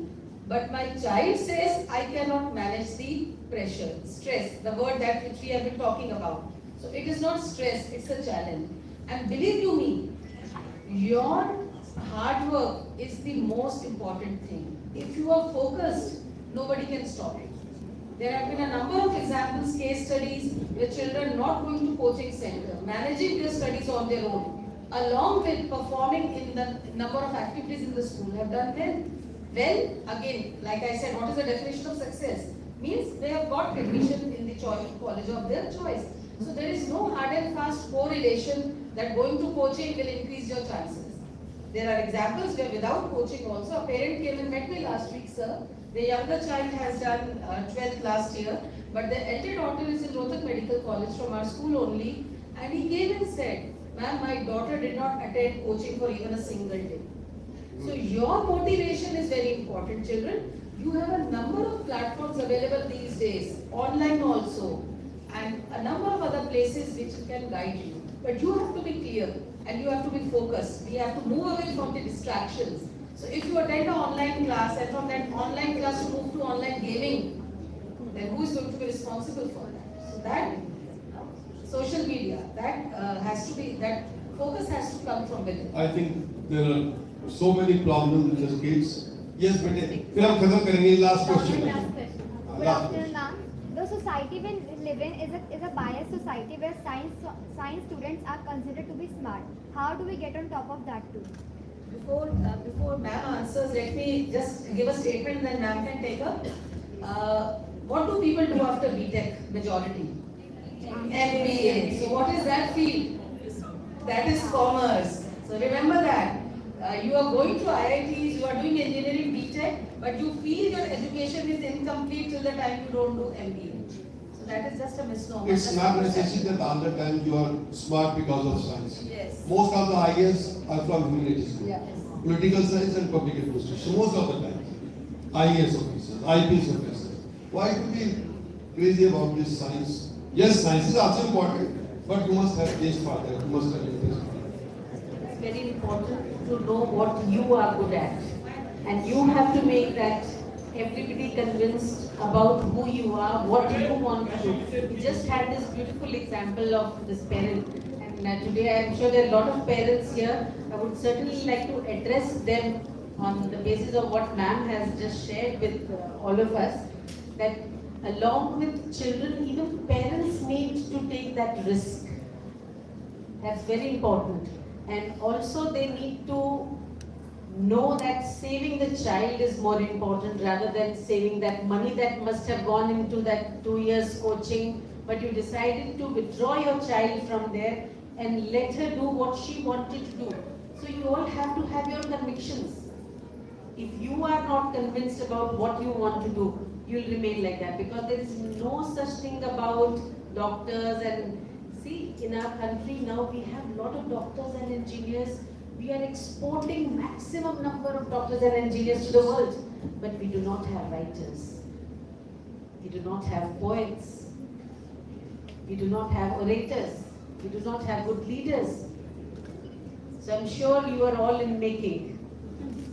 So, with your kind permission, we have to continue with the remaining part of the Declamation contest. But yes, I thank all the panelists and with one message that जिंदगी आपकी है बच्चों, इसे अच्छे बनाने की जिम्मेदारी भी आपकी है। माँ बाप आपके सबसे अच्छे दोस्त हैं, सबसे अच्छे दोस्त हैं। उनकी मदद लो, टीचर्स की मदद लो और जितना अच्छा आप जिंदगी में कर सकते हो मेहनत करो और दबाव में मत आना, कभी टेंशन में नहीं। Thank you, thanks a lot. And all these participants, thank you also.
Audience, please maintain silence.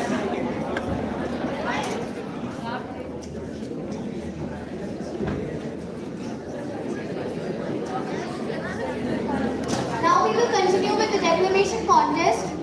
अब मेरे पास स्कूल यानी CCA स्कूल से के प्रतिभागी मेराज गुप्ता को मंच पर आमंत्रित करती हूँ अपने विचार प्रकट करने के लिए। मेरे बच्चे, तू ही तो मेरा सब कुछ है, तू ही है मेरा संसार, खूब नाम कमाएगा, मेरे सपनों को तू ही तो करेगा साकार। हमारे माता पिता की भावनाएं भी कुछ कुछ इसी तरह से सामने आती हैं। अभी जीवन का और सपनों का मतलब भी ठीक से नहीं समझा होता कि उन्हें पूरा करने की जिम्मेदारी आ जाती है। नमस्कार, आज मैं मिथांश गुप्ता कक्षा 10वीं का छात्र आप सभी के समक्ष करियर बनाम जीवन इस विषय पर अपने विचार प्रस्तुत करने जा रहा हूँ। आज युवा की परिस्थिति को देखते हुए सचमुच इस विषय पर विचार मंथन की आवश्यकता है। उपनिषद हमें चरैवेति के द्वारा हानि लाभ की परिस्थिति में चलते रहना सिखाते हैं। हमारी संस्कृति सद्गुणों को, जीवन मूल्यों को सर्वोच्च स्थान देती आई है, जिसके बलबूते पर हम विश्व गुरु थे। विद्या धनम सर्वधनम प्रधानम कहते हुए हम विद्या रूपी धन को सबसे अधिक महत्व देते आए हैं। तो आज क्यों शिक्षा और अमूल्य जीवन का आकलन हम करियर के आधार पर करते हैं? आज क्यों भौतिकतावाद, अधिक पैसा कमाना हमारी प्रथम प्राथमिकता बन चुका है? क्यों हमें इस भ्रम में रखा जाता है कि हम स्वतंत्र हैं अपना करियर, अपना भविष्य चुनने के लिए, जबकि हम अपने माता पिता के सपनों, समाज की सोच और साथियों की संग प्रतिस्पर्धा की बेड़ियों में इस तरह से जकड़े हुए हैं कि हमारा सांस लेना भी मुश्किल हो जाता है और हम बिना सोचे समझे अपने इस अमूल्य जीवन को नष्ट करने का निर्णय ले लेते हैं। ये सचमुच सोचने का विषय है कि आधुनिक शिक्षा हमारे विकास को सर्वांगीण बना रही है या फिर एक अच्छे भले मनुष्य को मशीन बना रही है। सद्गुण युक्त संस्कार जिस शिक्षा पद्धति का अंग नहीं, वह शिक्षा नहीं, शब्दों का एक मात्र चित्र है जिसमें कोई रंग नहीं। आज की भौतिकतावादी सोच और कुकुरमुर्ति की तरह उग रहे ट्यूशन और कोचिंग सेंटरों ने हमें भेड़चाल चलने पर मजबूर कर दिया है। योग्यता ना हो, रुचि ना हो, परंतु फिर भी कोचिंग करनी है। हमारी नई शिक्षा नीति हमें हमारी योग्यता और रुचि के अनुसार उज्जवल भविष्य की अपार संभावनाएं प्रदान करती है, परंतु हमारा समाज और अभिभावक आज भी शिक्षा को एक ऐसी इमारत के रूप में देते हैं जो कि गारंटी डॉक्टर, इंजीनियर, सीएस आदि के सपने को पूरा करे। मैं मानता हूं कि बेहतर करियर हम सभी चाहते हैं, लेकिन अगर योग्यता ना हो, रुचि ना हो, और यदि हम किसी के दबाव में आकर वह करियर ले भी लेते हैं तो हम कभी भी उसमें तरक्की नहीं कर पाएंगे। ये दबाव का ही तो नतीजा है जो 2022 से जनवरी 2023 तक कोटा में 22 छात्रों की मृत्यु हो गई। आईआईटी व अन्य केंद्रीय संस्थानों में 2014 से 2021 तक 122 छात्रों ने आत्महत्या की। आज का युवा मानसिक रूप से इतना कमजोर हो चुका है कि यदि मनपसंद करियर चुनने के बावजूद भी उसे अपेक्षित फल ना मिले तो प्रयास करने के स्थान पर वह अपने अमूल्य जीवन को नष्ट करने का निर्णय बड़ी आसानी से ले लेता है, और जिसके प्रमुख कारण हैं शैक्षणिक दबाव, अकेलापन, वित्तीय चिंताएं, परिवार का दबाव। इस विषय की गंभीरता को पूरे विश्व ने जाना है, इसलिए प्रतिवर्ष 10 अक्टूबर को मानसिक दिवस मनाया जाता है। मनोदर्पण आत्मनिर्भर भारत की अच्छी पहल है। अंत में मैं यही कहना चाहूंगा जो भगवान श्री कृष्ण ने भगवत गीता के 6 अध्याय के 5 श्लोक में कहा है कि निराशा और मानसिक दुविधा से निकलने के लिए हमारा सबसे शक्तिशाली सहायक हमारा आत्मबल होता है। उत्तरेत आत्मानं न आत्मानं अवसादयेत आत्मैव हि आत्मनो बंधु आत्मैव रिपुरात्मनः। अर्थात हमारा मन ही हमारे सबसे बड़ा मित्र और शत्रु है, जो कि हमें आशा या निराशा की ओर लेकर चलता है। अतः सबसे पहले हमें अपने इस मन को काबू में करना है। एक श्रेष्ठ देश वही है जहां का युवा भावनात्मक और मानसिक रूप से सशक्त हो। आज मौजूदा शिक्षा नीति में विकास की आवश्यकता है। जब सद्गुण युक्त शिक्षा एक शक्तिशाली व्यक्तित्व बनाएगी तब जीवन की कोई समस्या जीवन को ना हरा पाएगी, जीवन को ना हरा पाएगी, जीवन को ना हरा पाएगी।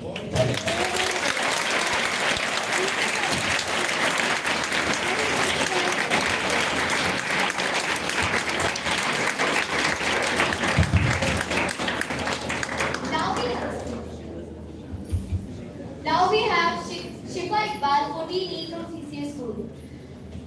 Have you all watched the movies Three Idiots and Dangal? I'm sure almost all of us have, and will agree that both are truly inspirational life stories, isn't it? But one question still arose for the young generation. From the dialogue, all is well, to medalist पेड़ पर नहीं उगते, उन्हें बनाना पड़ता है प्यार से, मेहनत से और लगन से. So what is more important, life or career? A very good morning to the gracious presence. Today I, Shifa Iqbal, feel privileged for this wonderful opportunity to put forth my thoughts on the most talked about topic of every house, life or career. The first cry of a child announces happiness, but only for a moment. Then the parents' dreams are attached along with the unfulfilled aspirations of the family. You know, Shakespeare had rightly said, all the world is a stage, and all the men and women merely players. They have their exits and their entrances, and one man in his time plays many parts. This role play starts since the morning, as a good child, then as a good student, a helpful friend, a dependable sibling, a good scholar in academics, amid the continuous, challenging noises of NEP, CUET, JEE, NEET, CAT and CLAT. But the real challenge comes when after all of this hard work, still the child is unable to have his or her chosen career. Because India is a land of numbers. Here, the selection process is elimination. Elimination of the good. The truth about life is, if career is good, your life is beautiful. And to make your life comfortable, you must have a career. Unfortunately, more than 20 students committed suicide this year in the city of Kota, deemed to be the final doorway to become an engineer or a doctor. Of course, there are success stories, but behind this relentless pursuit of excellence, questions linger. How many dreams lie shattered, and how many lives are sacrificed at this altar of ambition? This coaching per se is not bad, but dependence on it leads to a crippled child who is unable to stand without the crutches. It is meant to fill the gaps and not to have an assembly line of thousands of students where there are more defective pieces than the complete ones. These impersonal coaching centers can't teach the students how to deal with the personal problems of lethargy, temptation, and procrastination. Whereas the personal touch by a teacher in the form of appreciation, pat on the back, timely reprimands, and the much needed counseling act as a tonic for the morale boosting. Life. It is very easy to advise balance in life and career, when the fact is that life is just a carrier of your career. The question here is not of those successful geniuses or the blessed lot who defined the ultimate utopia of career. This is the serious matter of concern for those average and below, for whom living is surviving to have a career, where experiential learning is no way an academic earning, where a skill-based subject has no promising earning object. Careers are not barriers to your life, and not the opposite. They are the roads on which your life plays out and is enjoyed. So build your own dreams, your own career, or someone else will hire you to build theirs. The choice is yours. Thank you.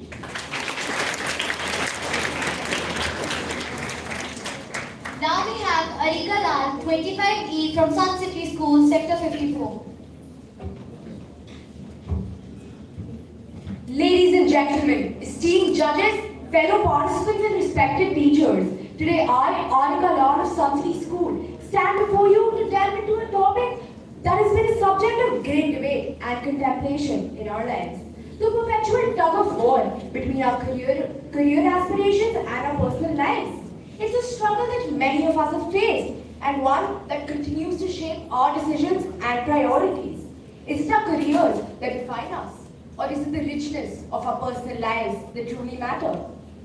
This question has perplexed generations, and in the next few minutes, I will attempt to shed some light on this age-old conundrum. Let's begin with the pursuit of a successful career. In today's competitive world, where advancement and prosperity are often associated with professional achievements, the idea of a thriving career is alluring. We are constantly told to dream big, work hard, and climb the corporate ladder. Our educational system is designed to prepare us for successful careers, and society often measures our worth by our professional accomplishments. And yes, there's no denying that a fulfilling career can bring immense satisfaction, financial stability, and a sense of purpose to our lives. However, the pursuit of a career should not come at the cost of our personal lives. Imagine a scenario where we're tired and consumed by our jobs, working long hours and sacrificing precious moments with our loved ones. The result might be a thriving career, but at what price? Loneliness, stress, and a sense of emptiness often accompany such a relentless pursuit. As the saying goes, no one on their deathbed ever wished they had spent more time at the office. This underscores the importance of maintaining a balance between career and personal life. On the other hand, our personal life plays a pivotal role in defining who we are as individuals. Our families, friends, and personal experiences provide the emotional support, love, and joy that sustains us through life's challenges. Our personal lives are a sanctuary where we can be ourselves, away from the demands and pressures of the professional world. These are the moments that create memories, build relationships, and give our lives true meaning. Yet, it's essential to acknowledge that too narrow a focus on personal life can have its drawbacks as well. Neglecting one's career aspirations can lead to financial instability and missed opportunities for personal growth. The key lies in striking a balance, as this equilibrium allows us to lead a fulfilling life, rich with both personal and professional achievements. So, how exactly do we strike this balance? It begins with setting priorities and managing our time effectively. It means valuing our personal relationships and carving out times for our loved ones amidst our busy schedules. It also means recognizing the importance of self-care and mental well-being, which are essential for both our career and our personal life. Moreover, we must redefine success. Success is not solely about reaching the pinnacle of our careers. It's about achieving a harmonious blend of professional and personal fulfillment. It's about creating a life that we don't need a vacation from, where every aspect of our existence contributes to the happiness and well-being. In conclusion, the debate between career and life is not a binary choice. It's a delicate dance that requires finesse and conscious effort. A flourishing career and a rich personal life are not mutually exclusive. They can coexist in harmony. It's up to each one of us to navigate this journey and find our unique balance. So, as we stand at the crossroads of career and life, let us remember that life is not merely a checklist of achievements, nor is it an endless race to the top. It's a tapestry woven from the threads of our personal and professional experiences. And it's up to us to create a masterpiece that we can proudly call our own. Balancing career and life is an art, and I believe that with mindfulness, determination, and a clear sense of purpose, we can all become skilled artists in this beautiful tapestry of existence. Thank you. Now we have Shivani Nayak, 26E from Red Roses School.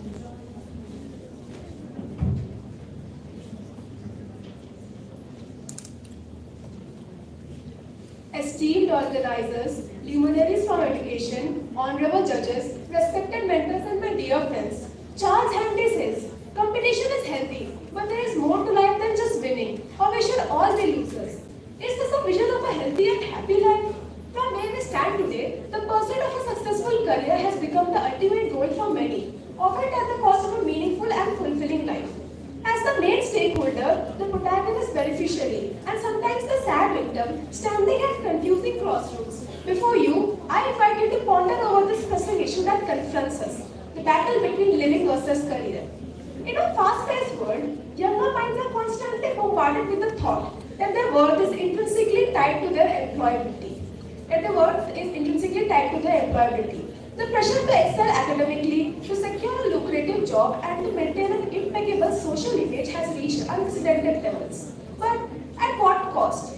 The pressure to perform in schools and colleges has led to a disturbing rise in student suicides. According to a report by the National Crime Records Bureau in India, over 10,000 students committed suicide in 2019. These are not mere numbers, they represent dreams crushed under the weight of societal expectations. The intense competition and unrelenting pressure to prove oneself as the best often results in an atmosphere of despair. Performance at coaching institutes to gain admission to professional courses in prestigious national universities has added to the already stressful life of the youngsters. Numerous suicides, even at these institutions, scream of the apathy of our educational system that places success above mental well-being. The stigma of non-performance is so high that taking the extreme step becomes easier. A life gets extinguished. What is a colossal waste? But it continues as it is. I would like to thank the organizers for giving the opportunity to all stakeholders to brainstorm and juggle out a way forward. As we underscore the gravity of this issue, let me quote famously John Lennon, who once said, "Life is what happens when you're busy making other plans. When we obsessively chase our careers, we often forget how to truly live. We forget the simple joys of our life, like the laughter of friends, the warmth of family, and the beauty of a sunrise. So it's the duty of every parent, teacher, and individual that we should establish robust emotional support system and ensure that every child has access to counseling services. There should also be a balanced approach to education that emphasizes not only academic success but also mental well-being. Slogans like "Live for today, plan for tomorrow" should remind us that a fulfilling life is a balance between chasing our ambitions and cherishing the moments that make life worth living. Success is not solely defined by the degrees we hold or the titles we acquire, but by the happiness and contentment we find along the way. In conclusion, we must acknowledge the root cause of the pressure cooker environment and strive for a society that values each individual, encourages personal growth, and knows that life doesn't come at the expense of career itself. Remember, life is too precious to be merely a stepping stone to a career. It is a beautiful journey in itself. Thank you and have a nice day. The last participant for the day is Arpit Gupta, 28E from Shada International School.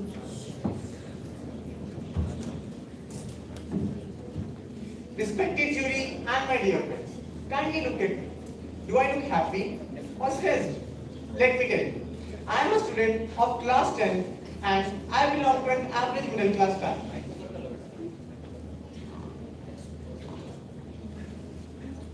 And like any other middle class family, My parents have a lot of expectations from me and from my younger brother.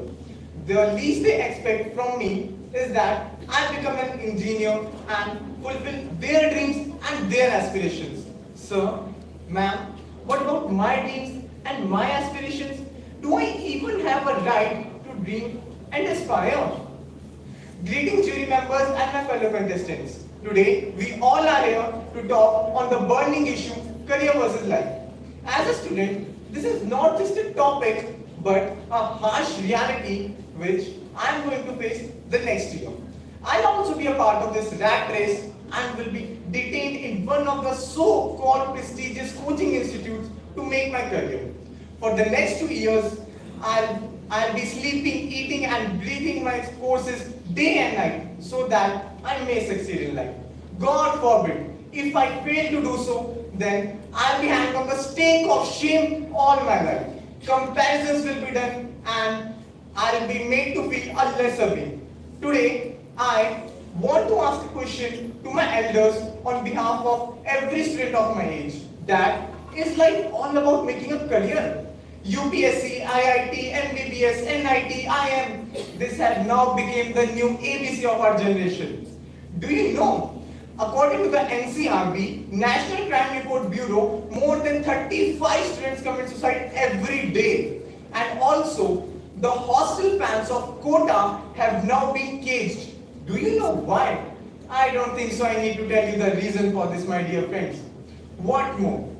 Nowadays, while praying to God or seeking blessings from our elders, the word career has taken the front seat and the words like health and happiness have taken the back seat. Thanks to our parents and our society to make us believe that only a highly successful career can make us feel happy in our life.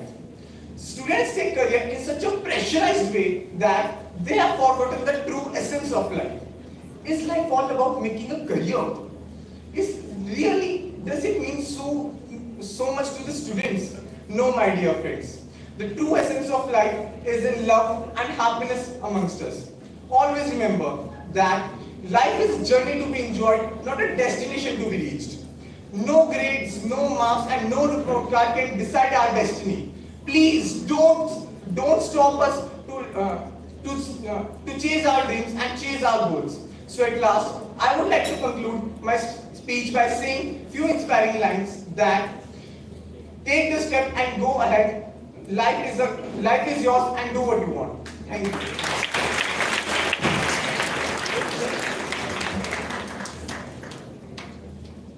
I request all of you to give a big round of applause to all the participants who participated today. Now, I would like to request our Honorable Chairman, Sir, to address his thoughts and views on the topic and to motivate the participants.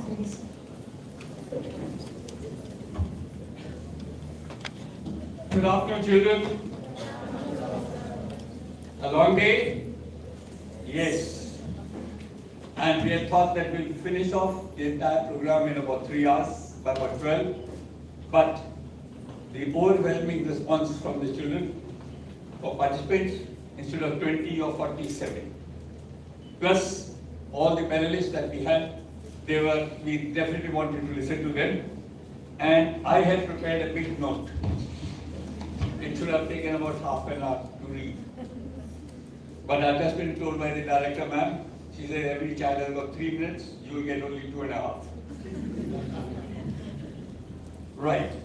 So what I'm going to say is I've jotted down your points, what I heard from you all in the morning, the whole day.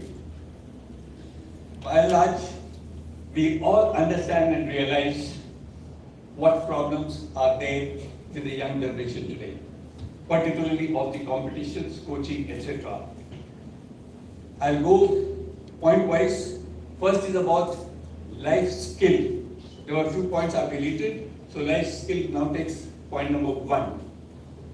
What is observed that all the children, when they suddenly fly off from their nest of their houses, they are without certain basic skills.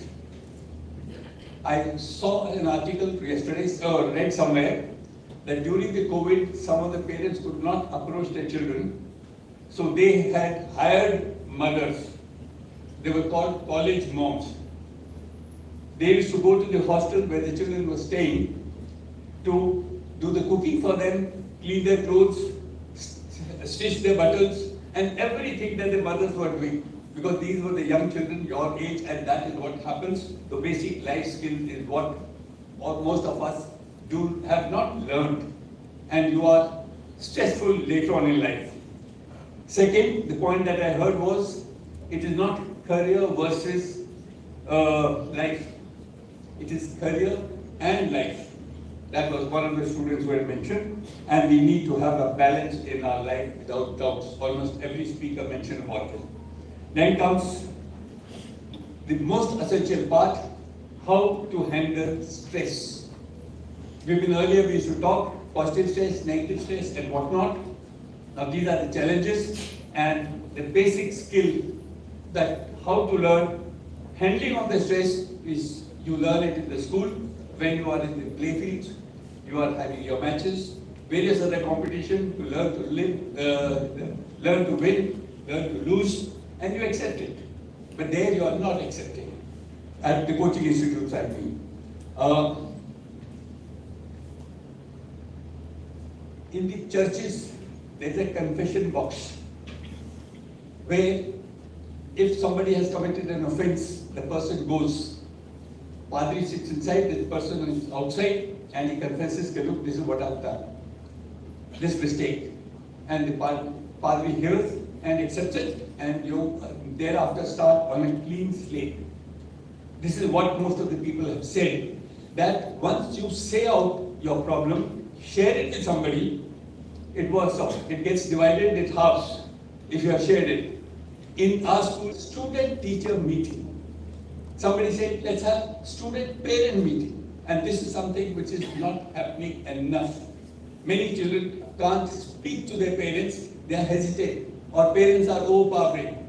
So you need to learn the art of communication and convincing ability to tell them as to what you want to do. Example I like to mention, there was a girl who was wanting to take science or maths in class 11. We did not give it because she had not done well. Her Dadaji came, who was a maths teacher. He said, ऐसा कैसे हो सकता है? मेरी बेटी तो fail हो नहीं सकती. आप इसको चांस दो, इसका टेस्ट दोबारा ले लो. I said, okay, there's no problem. We'll give her another chance. And Dadaji was very sure कि 15 दिन में मैं इसको पूरा सब करा दूँगा.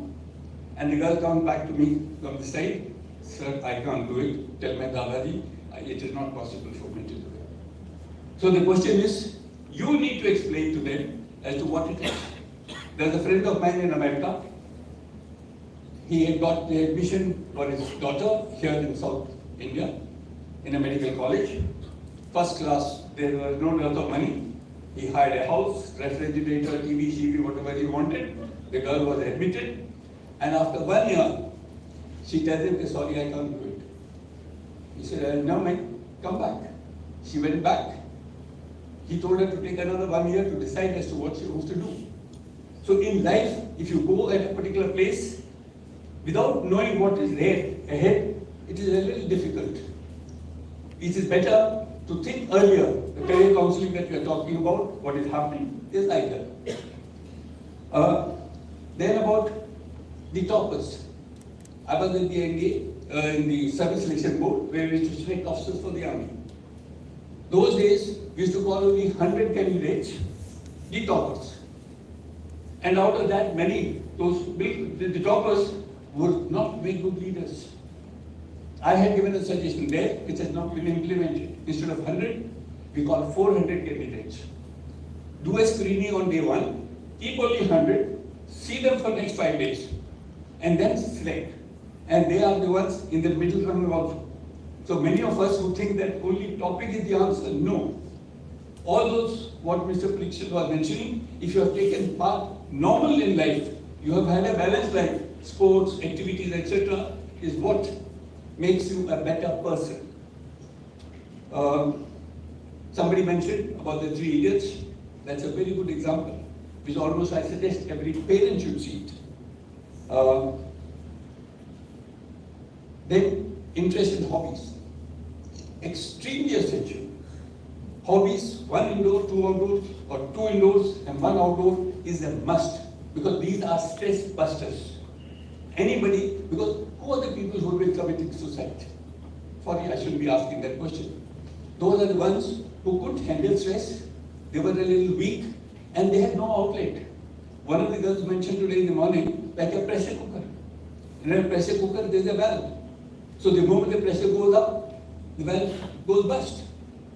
So in your cases, the stress that is there in your life, that needs to be let out. And hobbies, cultural activities, etc. are the ones which help you deal with it. Last point, which I tell almost everyone. To be strong, to have a strong will, for which I say, you will repeat with me, खुद ही को कर बुलंद इतना कि हर तकबीर से पहले खुदा बंदे से ये पूछे बता तेरी रजा क्या.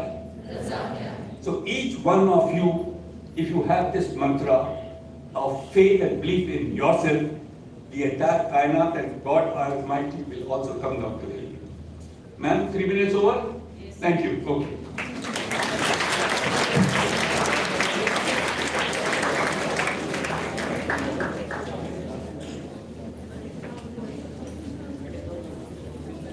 We request all our honorable judges to please come forward to accept a token of gratitude from us.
Children? He doesn't want to give it. Get me a helmet. Yes, I will. As it is in our HPSC meetings, we have been discussing this issue for a long time about non-attending quota education, etc. We're thankful to Suruchi, Sahitya, Pariwar, Dr. Dhaniram Agarwal, Rangia Pandey. He said we like to do this type of an event. I said, excellent. Immediately I sent him a letter which I sent to the Secretary Government of India. We shared it, and as you heard Dr. Nagpal, he also says that almost every school would do it. I'm sure this is essential, and more than the schools, it is you who all are the ambassadors of your schools who would like to share this information with your friends, colleagues, and your parents, and try and understand as to what is the issue. Thank you. Yeah, and about the results, I'm very sure it would not be easy for the judges to find out who is first or second or third. So they must have had a tough time. So anyway, as far as we are concerned, each one who has come here from each school is a winner. And go happy.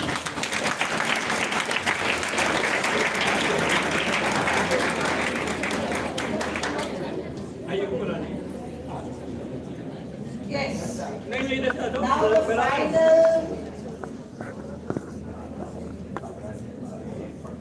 The last part of the activity and the most important for for which the whole of the audience has been waiting since morning. The Hindi result is as follows. Suruchi Sahitya Pariwar has been really, very generous. Thank you so much, Dr. Sahab. आपने कहा कि first second third भी देंगे और हम 2 साथ में appreciation भी देंगे. Very nice. Thank you so much, Suruchi Pariwar. So I would call out the names. Do we have all 5 or 3 first and 2? We'll call out 5. Yes, ma'am. Yes, that will be better and faster. Time management. First position goes to Ayushman Chaudhary. Well done. And then we have Sanjana Chauhan from New International.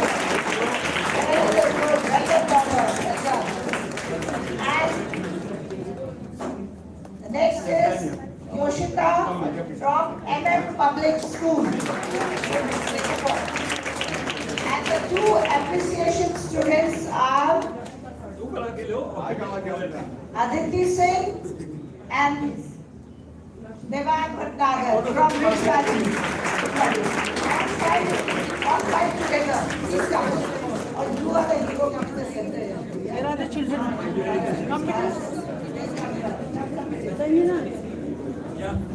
Come, bachcha. Stand there only, photographer.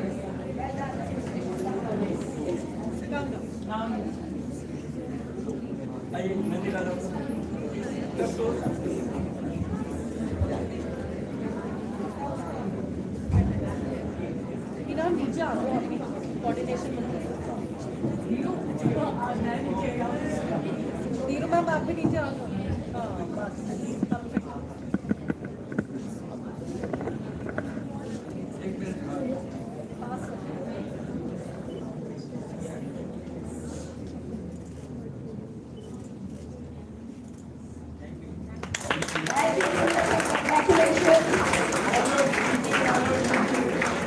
You get the YouTube link is shared with your schools.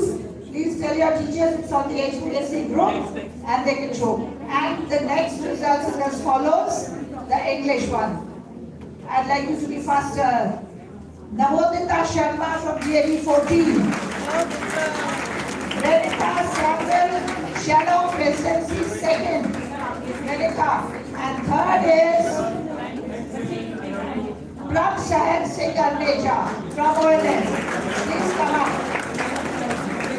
And the 2 special awardees are Kanak from Bal Bharati Public School and Yashika from Gyan Devi Sector 10. Please come, Yashika. And the judges have appreciated the non-contested, non-competing category. Who are those? Shifai Paral and Melange. Please come up. Yes, the moderator. They were not competent. I wish you were allowed to compete. I'm sure you would have got some position. First prize.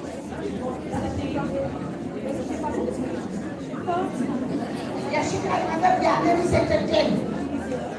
And Kanak from Bal Bharati Public School.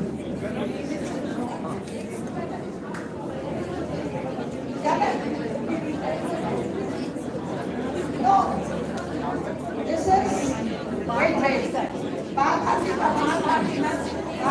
School. Correct you, at least for the time.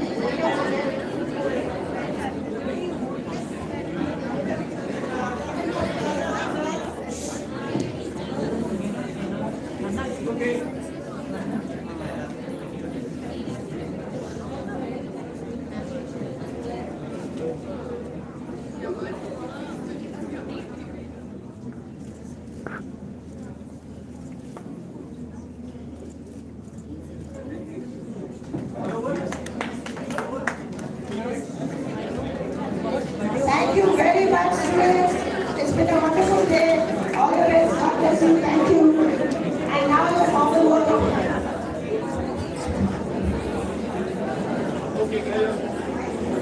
As we express our gratitude must never forget that the highest appreciation is not to utter words, but to live by them.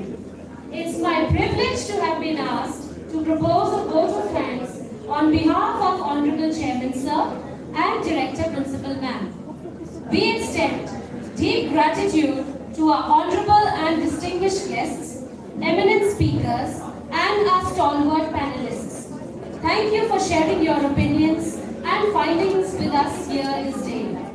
Your valuable insights will create an awareness and pave a path for a viable solution to the trending problem of non-attending students for coaching centers and emphasize on the fact that a good career is a means, not the end. We extend our heartfelt appreciation and gratitude to D.R. Agarwal ji and Madan Sahani ji and to Suruchi Sahitya Kala Pariwar for organizing this pivotal event. We extend deep gratitude to all our distinguished guests and erudite judges for gracing the occasion and feel a deep sense of appreciation for all the parents and well-wishers and dear accompanying teachers for taking time out for this significant event. We are truly humbled by the support and presence of each one of you today. A big thank you to all the students for being formidable thinkers and showcasing their impassioned ideas. Congratulations to the winners and participants for their active involvement today. A special mention to our respected Chairman Sir and Director Principal Ma'am for being our pillars of strength and catalysts who stimulate us to do our best always. Hats off to your commendable leadership. Our heartfelt gratitude for our Vice Principals, Dr. Dhiru Thakran, Ms. Meena Singh, and Headmistress, Ms. Kanika Singh Yadav, for their unwavering support always. In the end, thanks a zillion times to all our teachers and support staff for your commitment, your work